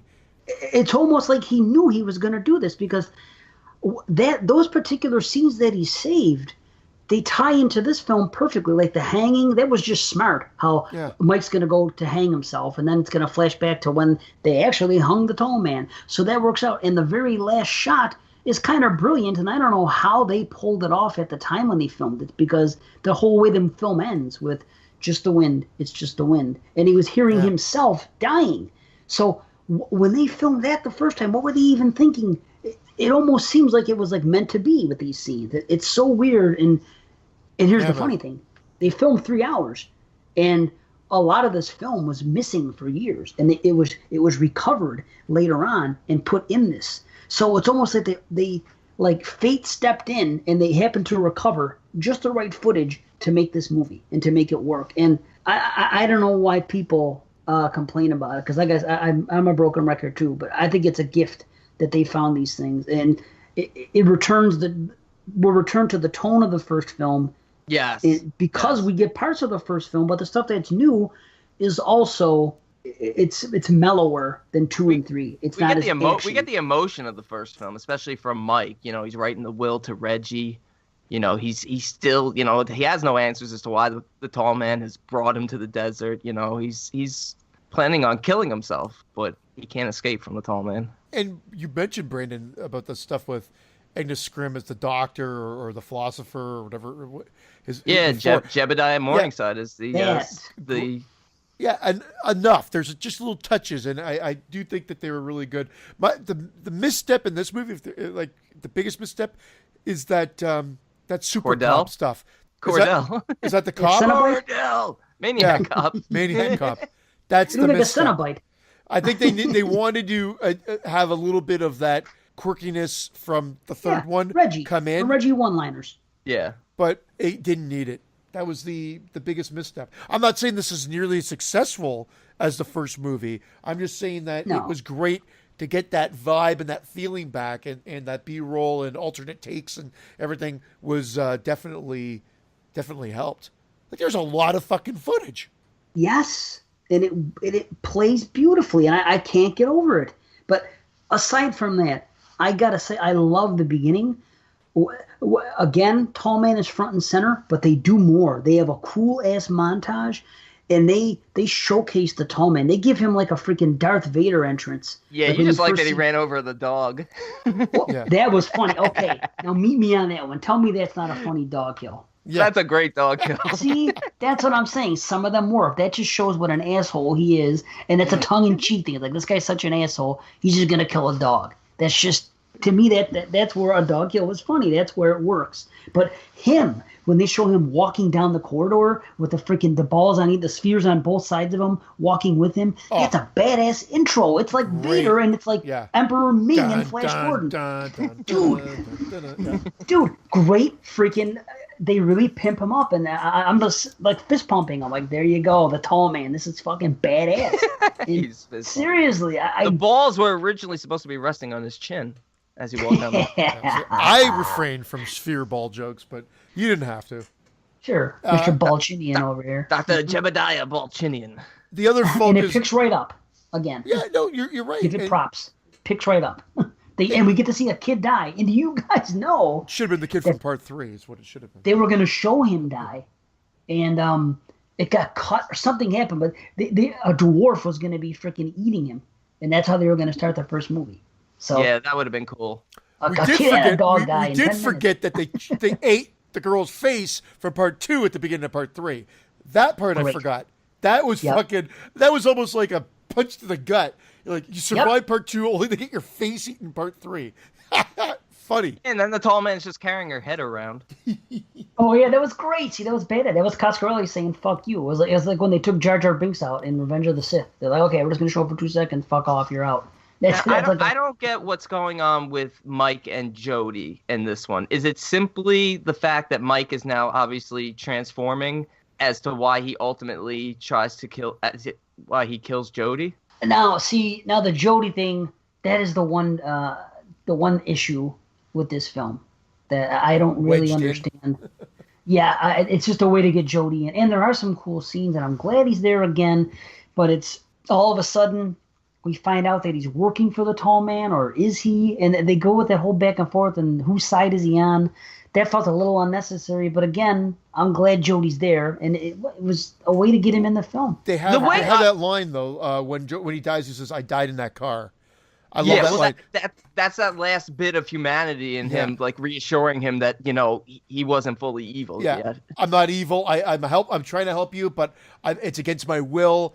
Don't worry, this is not me doing it. I died in the cars type thing. Like I'm a shadow of my former self in a sense. Yeah, and I think that's why Mike killed him in a sense, because of the fact that Mike's now going through that, and that's what he would ultimately want, is not to turn into that.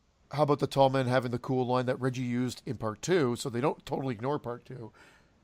We have things to do. Reggie uses that line, and then the tall man uses that, which is great.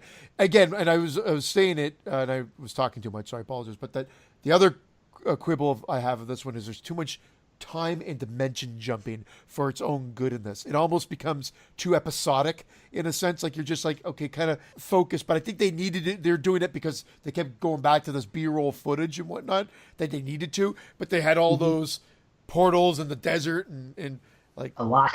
That was a little convoluted. I understand. I think it was just put there to showcase that there's different dimensions, and there, just the whole grand scheme of what the tall man, what he can really do. Now, when the tall man tells Reggie that it's all in Mike's head, is that just a play? Is that just a play on words because of the sphere, or is that bigger picture stuff? That's what I was. Thank you for saying that. That was my next question, because at the end, are we supposed to believe it's all in Mike's head? Because part 5 exactly changes it up. No. He wasn't talking about Mike. His words were, he held him up and he said, "Ice cream man, it's all in his head," and he freaking throws him. He's telling Reggie that it's all in his head. He calls him Ice Cream Man. He says, "Ice cream man, it's all in his head."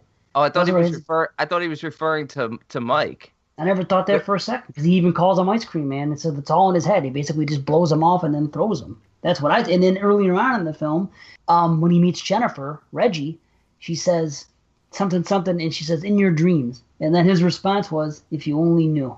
Yeah, but the way that it ends, which I think is what Brandon might be going at, is we've got Reggie doing the heroic, "I'm going to go after you." You think there's going to be a big showdown now. And I think that's where my disappointment came in the theater. It's a big setup for the final showdown. So Reggie goes like, "I'm going to go get this guy," and he's going in for the kill. And then we cut to Mike half alive, half dead in the desert. And that's when it flashes back to the wind. It was all the wind or whatever. At the very end. To him as a kid. And it made it sound like they allude to the fact that it's all back in Mike's head, which is a great parallel to part 1, because it was all in his head in part 1, yet that's not where part 5 goes. I don't know if that's what you're saying. I don't see it that way. Okay. No, all I saw was that one scene when Reggie comes out and tries to save the day, and tall man picks him up and looks at him and says, "Ice cream man, it's all in his head." That was it. He was telling Ice Cream Man it's all in his head. Again, and they said it in the last movie, and Reggie said it himself earlier in this same film, saying it's about dreams, and he says, "If you only knew." Just things like that. I just took that as one more hint about it being in Reggie's head. Interesting. Oh, cool. That is interesting. Cool. That's actually really cool. That's what I got out of it. I was like, I noticed it in part 3. And I'm glad I got to do it again, because last time I saw Ravager, it was the first time. Then, having that knowledge and watching this series, I was looking for things. If there was, and sure enough, like I said, in part 3 and part 4, there were those lines, about Reggie. So that's what I took it. As far as the very end with "it's just a wind," I don't think that's necessarily, that could be anything. That could also be in Reggie's head. That's just one more chapter. I mean, without going 100% into it, who knows? Who knows what Reggie's picturing in his head? As far as repeating lines go, did you realize that they said the same thing in this one that they said in part 2? They said southwest a few hundred miles. That's what he tells them. That's what they said in part 2 as well. So they do a couple of callbacks in the 2, a couple of lines that came from 2. So they are trying to tie them together. They do, and I like it for it. Now here's something. Jebediah Morningside. This is what's weird. This is why I think that part 2 was a studio thing, and then everything after was Coscarelli's plan, because it makes sense if you take part 2 out of the equation, and I'll tell you why. It makes sense that the guy's name is Jebediah Morningside. He was at the Morningside mortuary, so that's his place. Now, if you're watching part 1, you might just think that that's just the name of the freaking area they live in, Morningside, you know? But in part 2, when Mike is in that institute, it's called the Morningside Institute. So the insinuation is it's like Haddonfield, you know what I mean? Yeah. That it's a city. But by him calling himself Jebediah Morningside in part 4, that puts a whole different spin on it. That Morningside, he owned that mortuary, and now where do you go? I just found it interesting that they called it the Morningside Institute in part 2, and it's like you can't have it both ways. So my guess is that he's taking. The next film should be called 10 Morningside Lane. Nice, basically, yeah. I'm literally like my brain hurts because I'm literally trying to take all this in and process it, and I'm still just. I think they summed it up quite nicely in part 5, and then I feel like they add up the capper at the end of part 5 that kind of has my head scratching. And oh yeah, the last image in part 5 is a big head scratch. I'm like, well, wait a second, they just explained it. Now I feel like they went against what they explained, but we're going to get to it. I don't know, like, right. Is everybody done with 4? I'm the only thing that I'll repeat with 4 is the big missed opportunity for 4 is to explore more of Jebediah Morningside, and the fact that Mike even comes to the realization that the only way to possibly defeat the tall man might be to erase him from history, which means to go back to the origins and get rid of Jebediah Morningside. But he's never able to get back there because he leaves so quickly, and every time a tall man, Jebediah Morningside never comes to a portal. It's always a tall man. True, well, because he's changed. This is what I like about this. Once he goes in, he's an innocent scientist. He's a guy.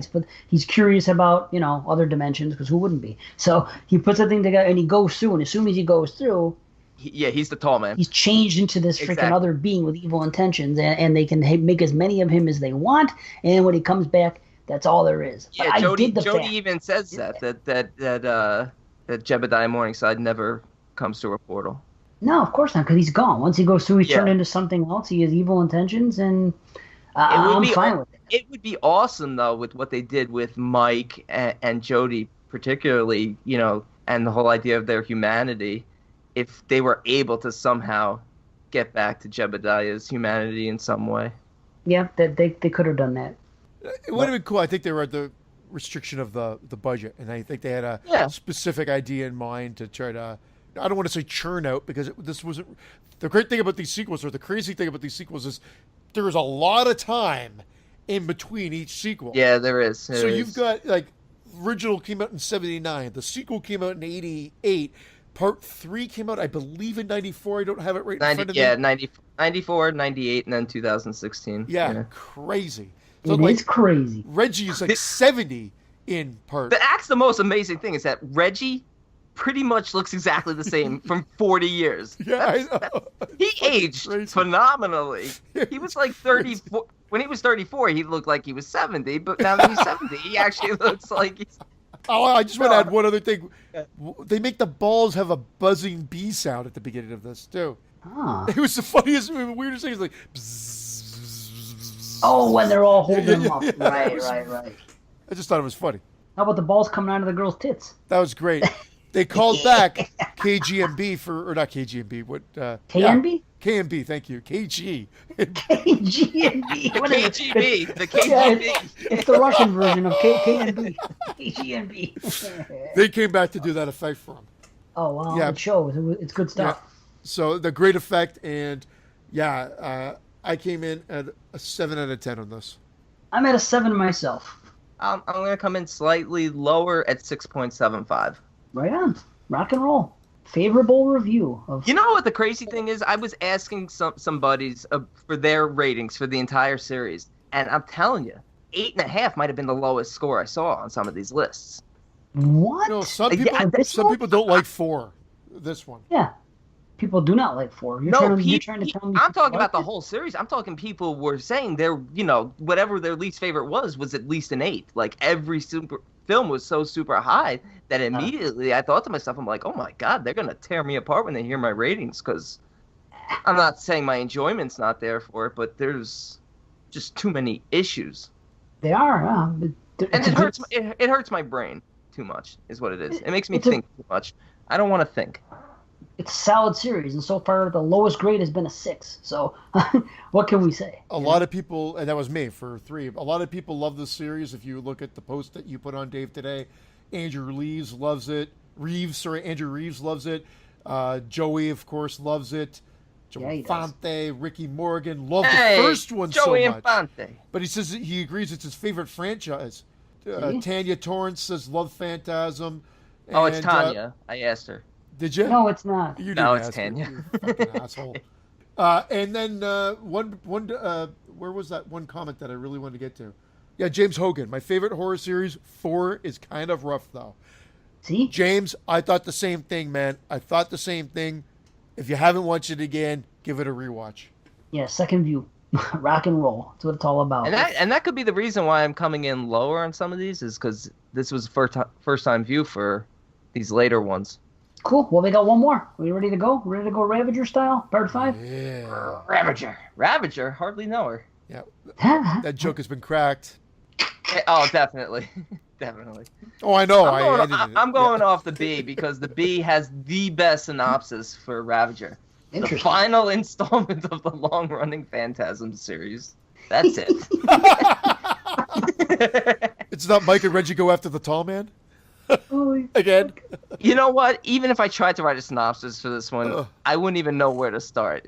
This one's just like a mind fuck. I cannot wait to hear what because Christian motherfucked it. I think you had it as your biggest disappointment of the year. Biggest disappointment of the year when we watched it in 2016. And immediately I watched it once. I was so upset. I rated it low. I think I gave it a 5 or 5.5 or whatever. I just said, I just thought it was a CGI mess. Oh, it is CGI mess, though. I watched it again, though. There are some issues in the CGI. There is some bad CGI, but I was way more forgiving of it this time. And I just went in with that mindset of I really detested this movie the first time I watched it. And I was shocked at how much more I enjoyed it. Nice. And how much more epic this is. I will say I would have been a little bit more intrigued to see what the finished result would have been if Don Coscarelli directed this himself. I don't know if he was throwing his buddy a bone and saying, hey, look, I've done this series, but he did all 4 of them. And I know his thumbprints all over this. He wrote it. He produced it.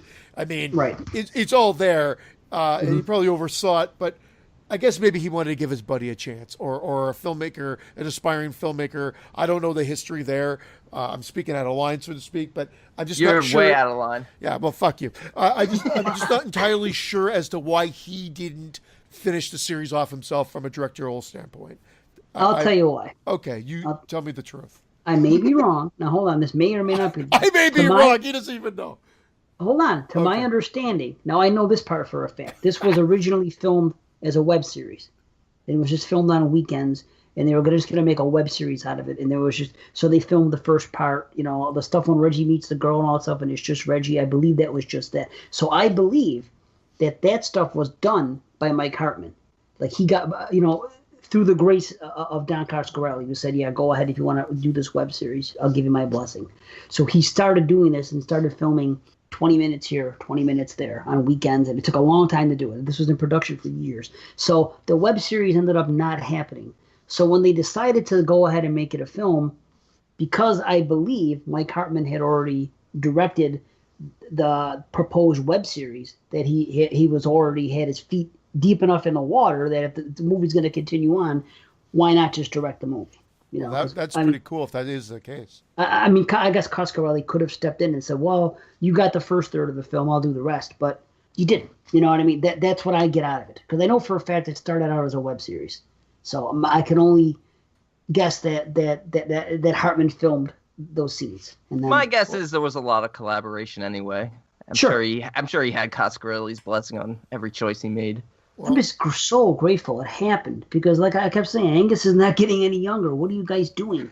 Do this, make this film. I thought it was going to be called Phantasm's End because, like I said, I heard that term years ago in a Fangoria, and I was like, make this thing wrap up. Even though I didn't see Oblivion, I just still wanted it to be a wrapped up series, just because. Why would you not want to see something wrapped up? Then maybe I would have watched 4 and 5, even before. You know what I mean? But I'll tell you right now, that opening is fucking great. That opening montage is fantastic because it's like one of those killer ass montage sequences where it leads up, and then even with "My name is Reggie," boom, title card, and then a fantastic lead up that gets you fist pumping, as fucking Dr. Dave likes to say over there. Who were you fisting? I was fist fucking myself. It was the weirdest thing. Make sure you wipe 4 times. I couldn't wipe. I really wanted to wipe deep. So I was going right in. I was going in for the kill. It's like a Nutella jar in there. Are you wiping in the deep? Christ. My favorite Adele song, Wiping in the Deep. Oh, man. I will say the car thief must have been from the web series because he's a fucking horrid actor. He must have Makes been a Rocky look Oscar worthy. Yes. Yes. But lovingly, there's not a lot of those bad actors in this one. That car thief, though, was pretty bad.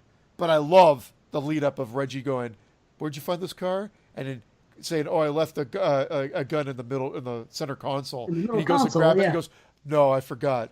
It was in the glove box." And he kicks it fucking open, grabs it, and it's just kick ass. Like it's so over the top. He's Ash at this point, but with the Reggie personality that he's earned, so you get his respect at this point too. Yep, absolutely. He's great. I have such an admiration for the series and for the Reggie character now more than ever. So now he's wheeled, and then we get told that he's got dementia pretty much right out of the gate.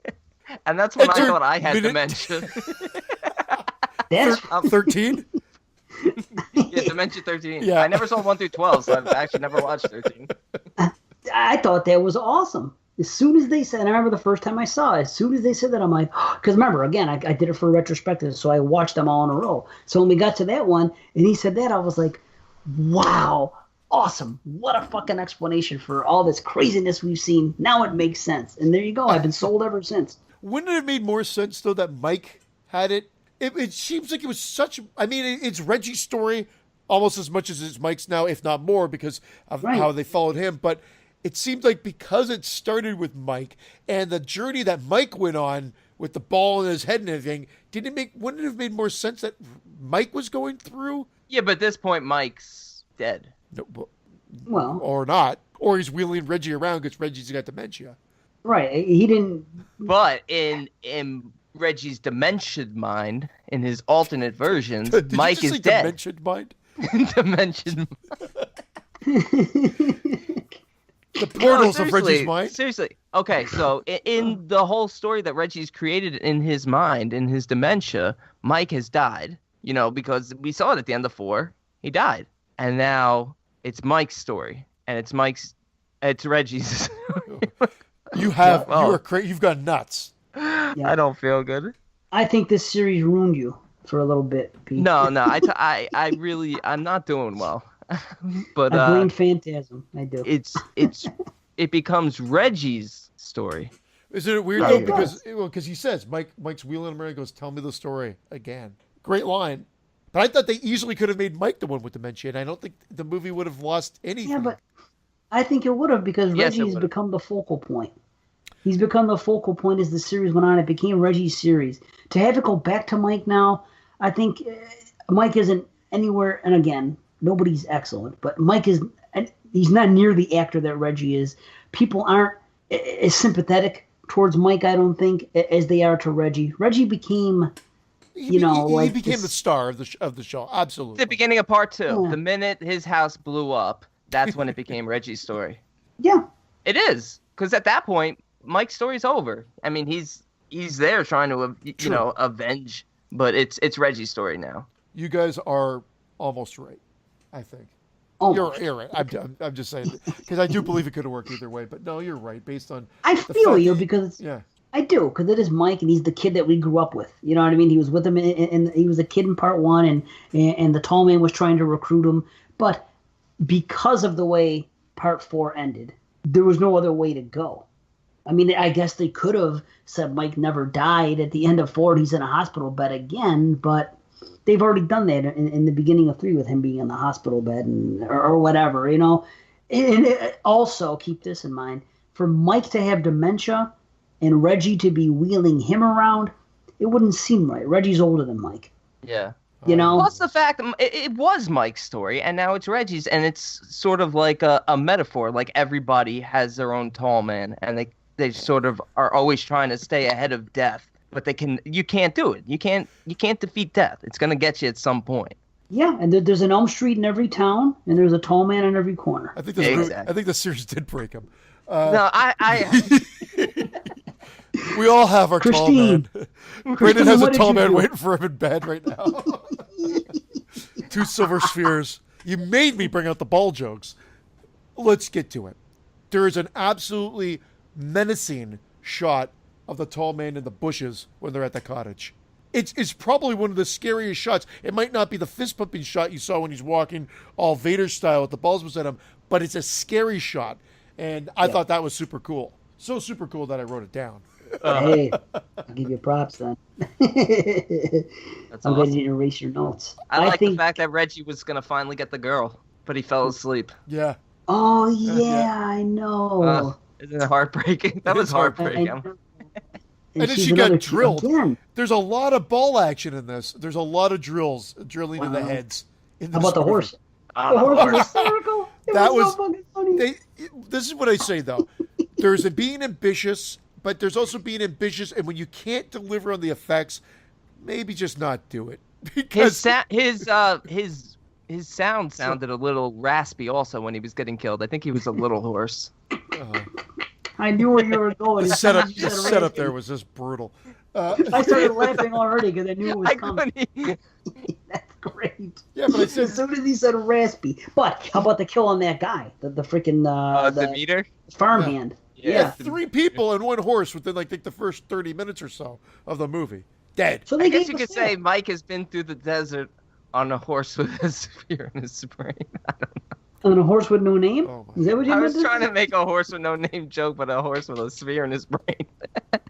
I've been through the desert with a spear in a horse's... No, the seduction chick from part 1's back. Again. Yeah. Yes, she is. Oh, we forgot to mention that in Oblivion, the witch came back and she was married to Jebediah, the witch from part 1. That was the witch. Okay, I thought so. Well, I thought it's not really her. It's not really her, and she's not credited for it. Nobody's credited for that role, which is weird, but it sure as hell looked like her. Yeah. That was the implication, because she showed up in the car with Mike, right? And then she was married to Jebediah, which is kind of cool. It made me think like she was the real evil one in Oblivion. Brian Oblivion. That seduction chick. Yeah, thanks, Videodrome. The seduction chick in this one also has one of the best scares with that scream. When she screams. Yes. Again, another terrifying moment in the movie.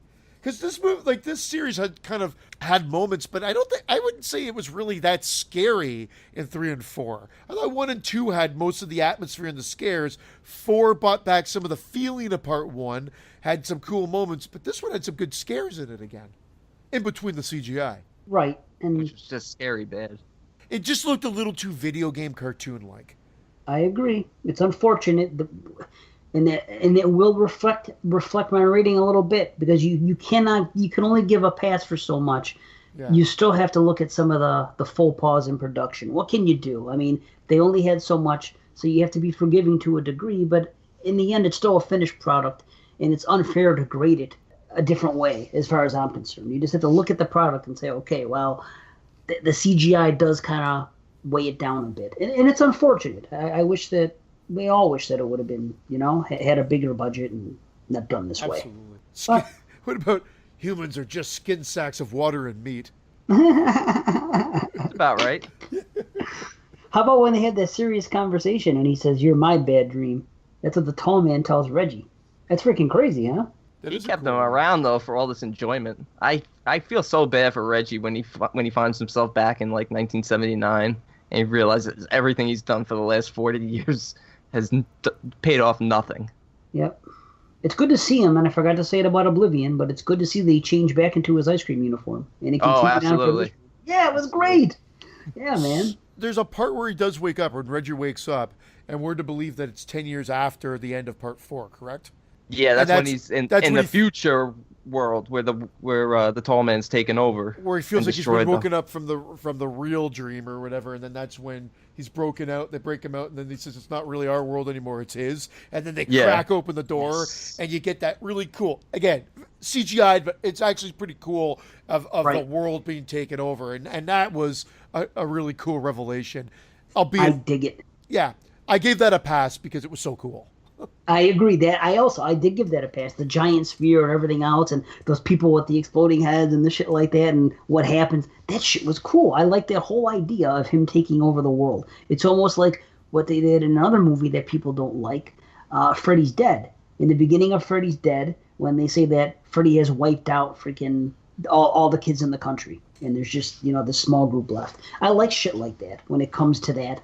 When you're far into the series and they finally win and they take over. I really did like that. The big giant spheres and everything that went down with it and the power that he has now. Then there's the idea of parallel dimensions, which I think it keeps us guessing till the end. Is this dementia, or is it parallel dimensions, or is it a bit of both? Or is it parallel dementia? Because honestly, at this point, that's what I feel like I have right now. I feel like I'm suffering from full-blown parallel dementia. Well, you did mention it because there's a good exploding head scene there too. Damn straight. That's where I think he went. You can't not mention the fact that they have a midget on their team that goes incognito as a dwarf. Chunk? Yeah. It ended up where I was wondering, like, why is there a little guy involved? But then it figures in later. Good old Chunk. The downfall is when they do that little heroic part. The CG blood is. Why did you do it? Why? It's just like cartoon splatters of yellow because they've got that yolky blood and whatever. And it was just unfortunate. This film would have benefited from stripping back all the CGI and focusing more on the hospital dimension of it all. I think they wanted to give it the big finish, and that's what they tried to do. But by doing that, they take you out of the movie a little bit because of how subpar most of the effects are. Yeah, but on the flip side, I mean, it is a little bit sad that they went out that way and the CGI was shitty, but we still got to get in the last scene that Angus Scrimm filmed is actually when he was Jebediah in the freaking hospital bed, which it appears early in the film. Yeah. But in reality, that was the last thing he ever filmed. That's when he tells Reggie that he's almost done. With his body. Complete. Yeah. Yes. Yeah, man. It's sad. And then at the end, when we see Reggie pass and Mike and Jody are there, and then we see them in his brain in the other world and stuff, and they're hanging out and what could have been. See, it's kind of heavy on the emotions, especially when you've watched the whole series close like that. Yes. And to see it come to a conclusion like that, it's heartwarming. It's bittersweet. Is exactly what it is. We spent all this time with them, and then we know what happens with Angus Scrimm. And to see a character like Reggie pass in this tragic way, at first it's a great revelation because, okay, now that explains how crazy the series is and why. But when you see that, it's also sad that a character that we know and love is going out this way. But that's why I think they put that stinger at the end, just to give us a high note at the end. That's why. If they didn't wedge Jody into 3 and 4, and he didn't come back, or they did it differently, they put him in just in the flashbacks or whatever it may be, and then suddenly he came back up in that souped-up Hemi with the 2 Gatling guns, and that was his re-entrance into the series. Tell me that wouldn't have been a fucking great moment. It was a great moment as is, but it would have been even better, I think, more epic. But I understand what they were trying to do, and they're saying that this was about that group, and they wanted to use them as much as they possibly could. I did have a question. So Tiny blows up Tolly, and Tiny blows up. You have to question why, because didn't the tall man just show and tell everybody that there's tens of thousands of him in different dimensions? So what does it matter if you blew me up? Yeah, you're right. He does say that. I think the point is at that moment they're going to die in this dimension.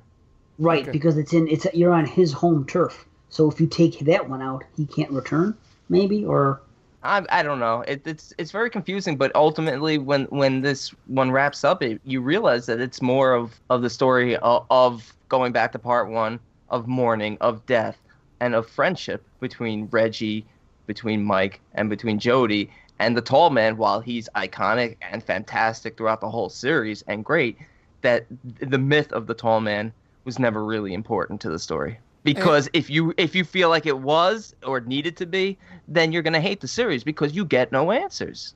And Dave, I agree with you. Like, I actually teared up a little bit. I just felt like I was. It is a little bit with that scene, and then I loved how they did that quick little montage. Not even a montage. I think it was. Yeah, sorry. And they did that one shot of them all together or whatever, and then the car drives off in the distance. And I thought that would have been the perfect way to end it, which is how they did end. But then they popped that Rocky Returns capper on, and I was kind of confused because I'm like, well, if he died and this is kind of them going off into the sunset and his mind going off, what's Rocky doing to show up? He's dead. This is over. It was all in his head, but his mind's dead. So unless it's not dead, and it is in his own dementia mind, this lives on. That part doesn't make sense is where I'm going with it. I guess it was just a nod. It was just something to throw. It was like when they threw somebody in at the end of a Chucky movie. Let's just do it and see where it goes. No, I don't even. I think it does make sense. This is his afterlife. He's going to spend it with the people he loves and cares about. He cared about Rocky. They became close. Yeah. Yeah, so, that's true. But then that means that the tall man is around, and it is important, and the fight's not over. Well, the tall man is always around because the tall man is really just a metaphor for death. And death comes for all of us. Which you did. Is that a callback to your... Yeah. That's a callback to my Oblivion review, which I don't even remember. How about Rocky? Man, she looked great. She looks better freaking now. How many years later is this? She was better. I admit it. Like, Rocky! 20 plus years. Over 20 years. 20 years. She looks hotter now than she did then. I was like, wow, look at this. Wow. I was happy to see her. Again, she's the greatest one. She's the only character that wasn't a minion and didn't die. The only female one in the whole fucking series. And we've had a lot of them come and go in this series. So maybe that's why they give props to her. They're like, okay, let's give her props. She was a good character. We like the way she went out in 3. Let's just throw a bone. Or it's a parallel universe. How's that? Because why would Rocky know that little guy? That wouldn't make any sense. That would have to be in somebody's brain or a parallel universe. And I think it's all in Reggie's brain. In his brain, he's been fighting this for so long that at this point, he's created a whole army to help fight it with him. And it was just weird. Yeah. And he'll continue fighting. And well, that's it. I thought it was done. He died. It just, to me, it just makes no sense for it to continue on. Why not do something ridiculous? Because the whole series has been ridiculous in that way. Why not throw one more fucking crazy thing out of left field? Maybe that's why. Maybe Coscarelli said, let's just do something just to fuck with the fans because this is the kind of series this is.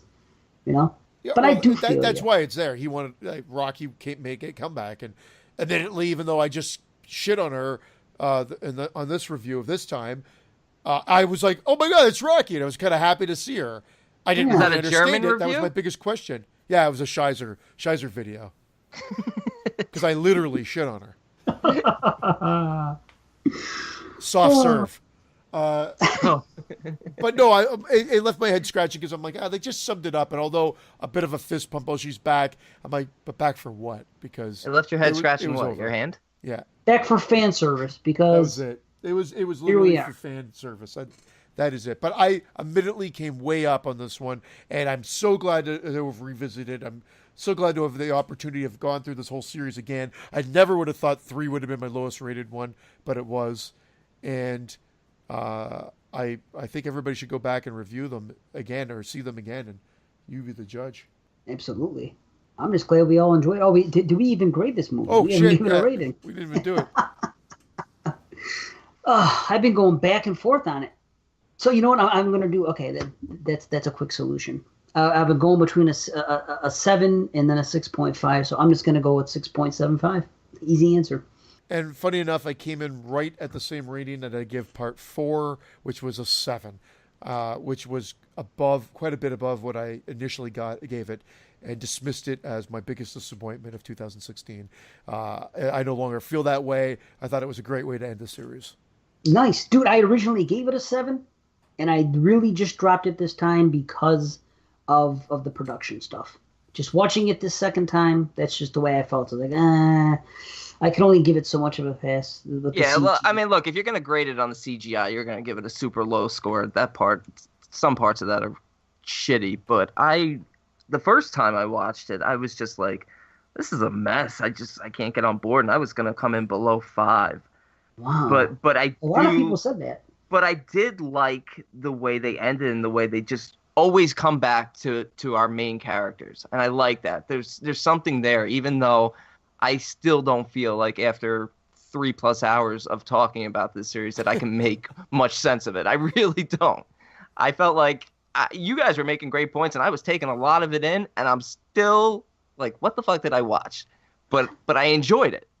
And so, for this one, I'll give it a 6, which I think is a pretty fair grade. But, it's Reggie. Reggie was the driving force behind this series.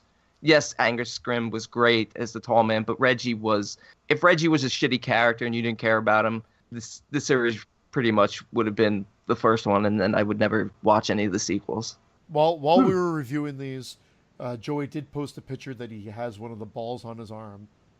I think it's he loves balls. it. No, it's one of the tall man's spheres. And then the Ram Man also wrote, "Well, none of the sequels quite match up to the original in tone and pure horror. I feel like Phantasm is one of the most consistently entertaining franchises." Right now, I can say that I agree with that, Ram. I do too. That's what I'm saying about this series. I don't, it's weird. I don't know if I would describe it for me as consistently entertaining, but it is certainly thought-provoking. And the fact that I'm cloudy as hell to begin with in my brain doesn't help, but it certainly makes me want to go back and watch them again and again. Right on. And I will. And I will probably revisit this every couple of years, and watch it straight through. And it's fun to do that way. And that's what I'm saying. It's a strong series. Like I said, only one movie to me is great in the whole series.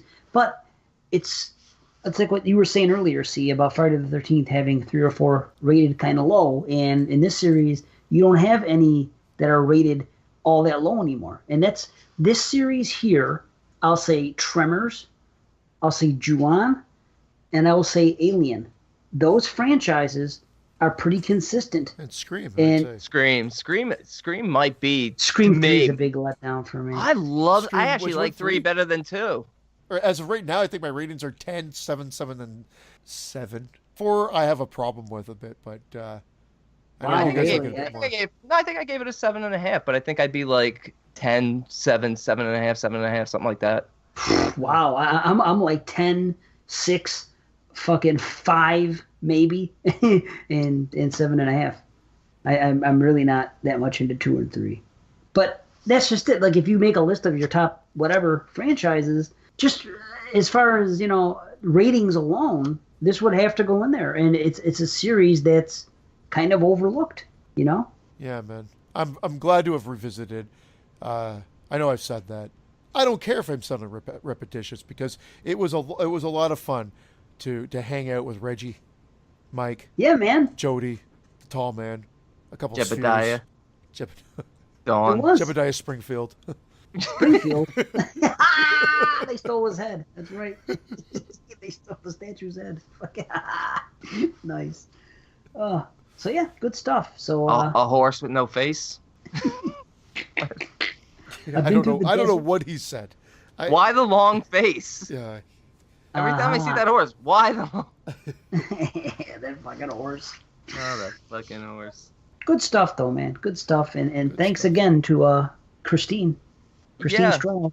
Thanks, Christine. Thanks, Christine. For messing up my brain. I think I have dementia. And if anyone else wants us to review a franchise, you know what to do. Join the Give Patreon. Us your fucking money. Do what she did. Yeah.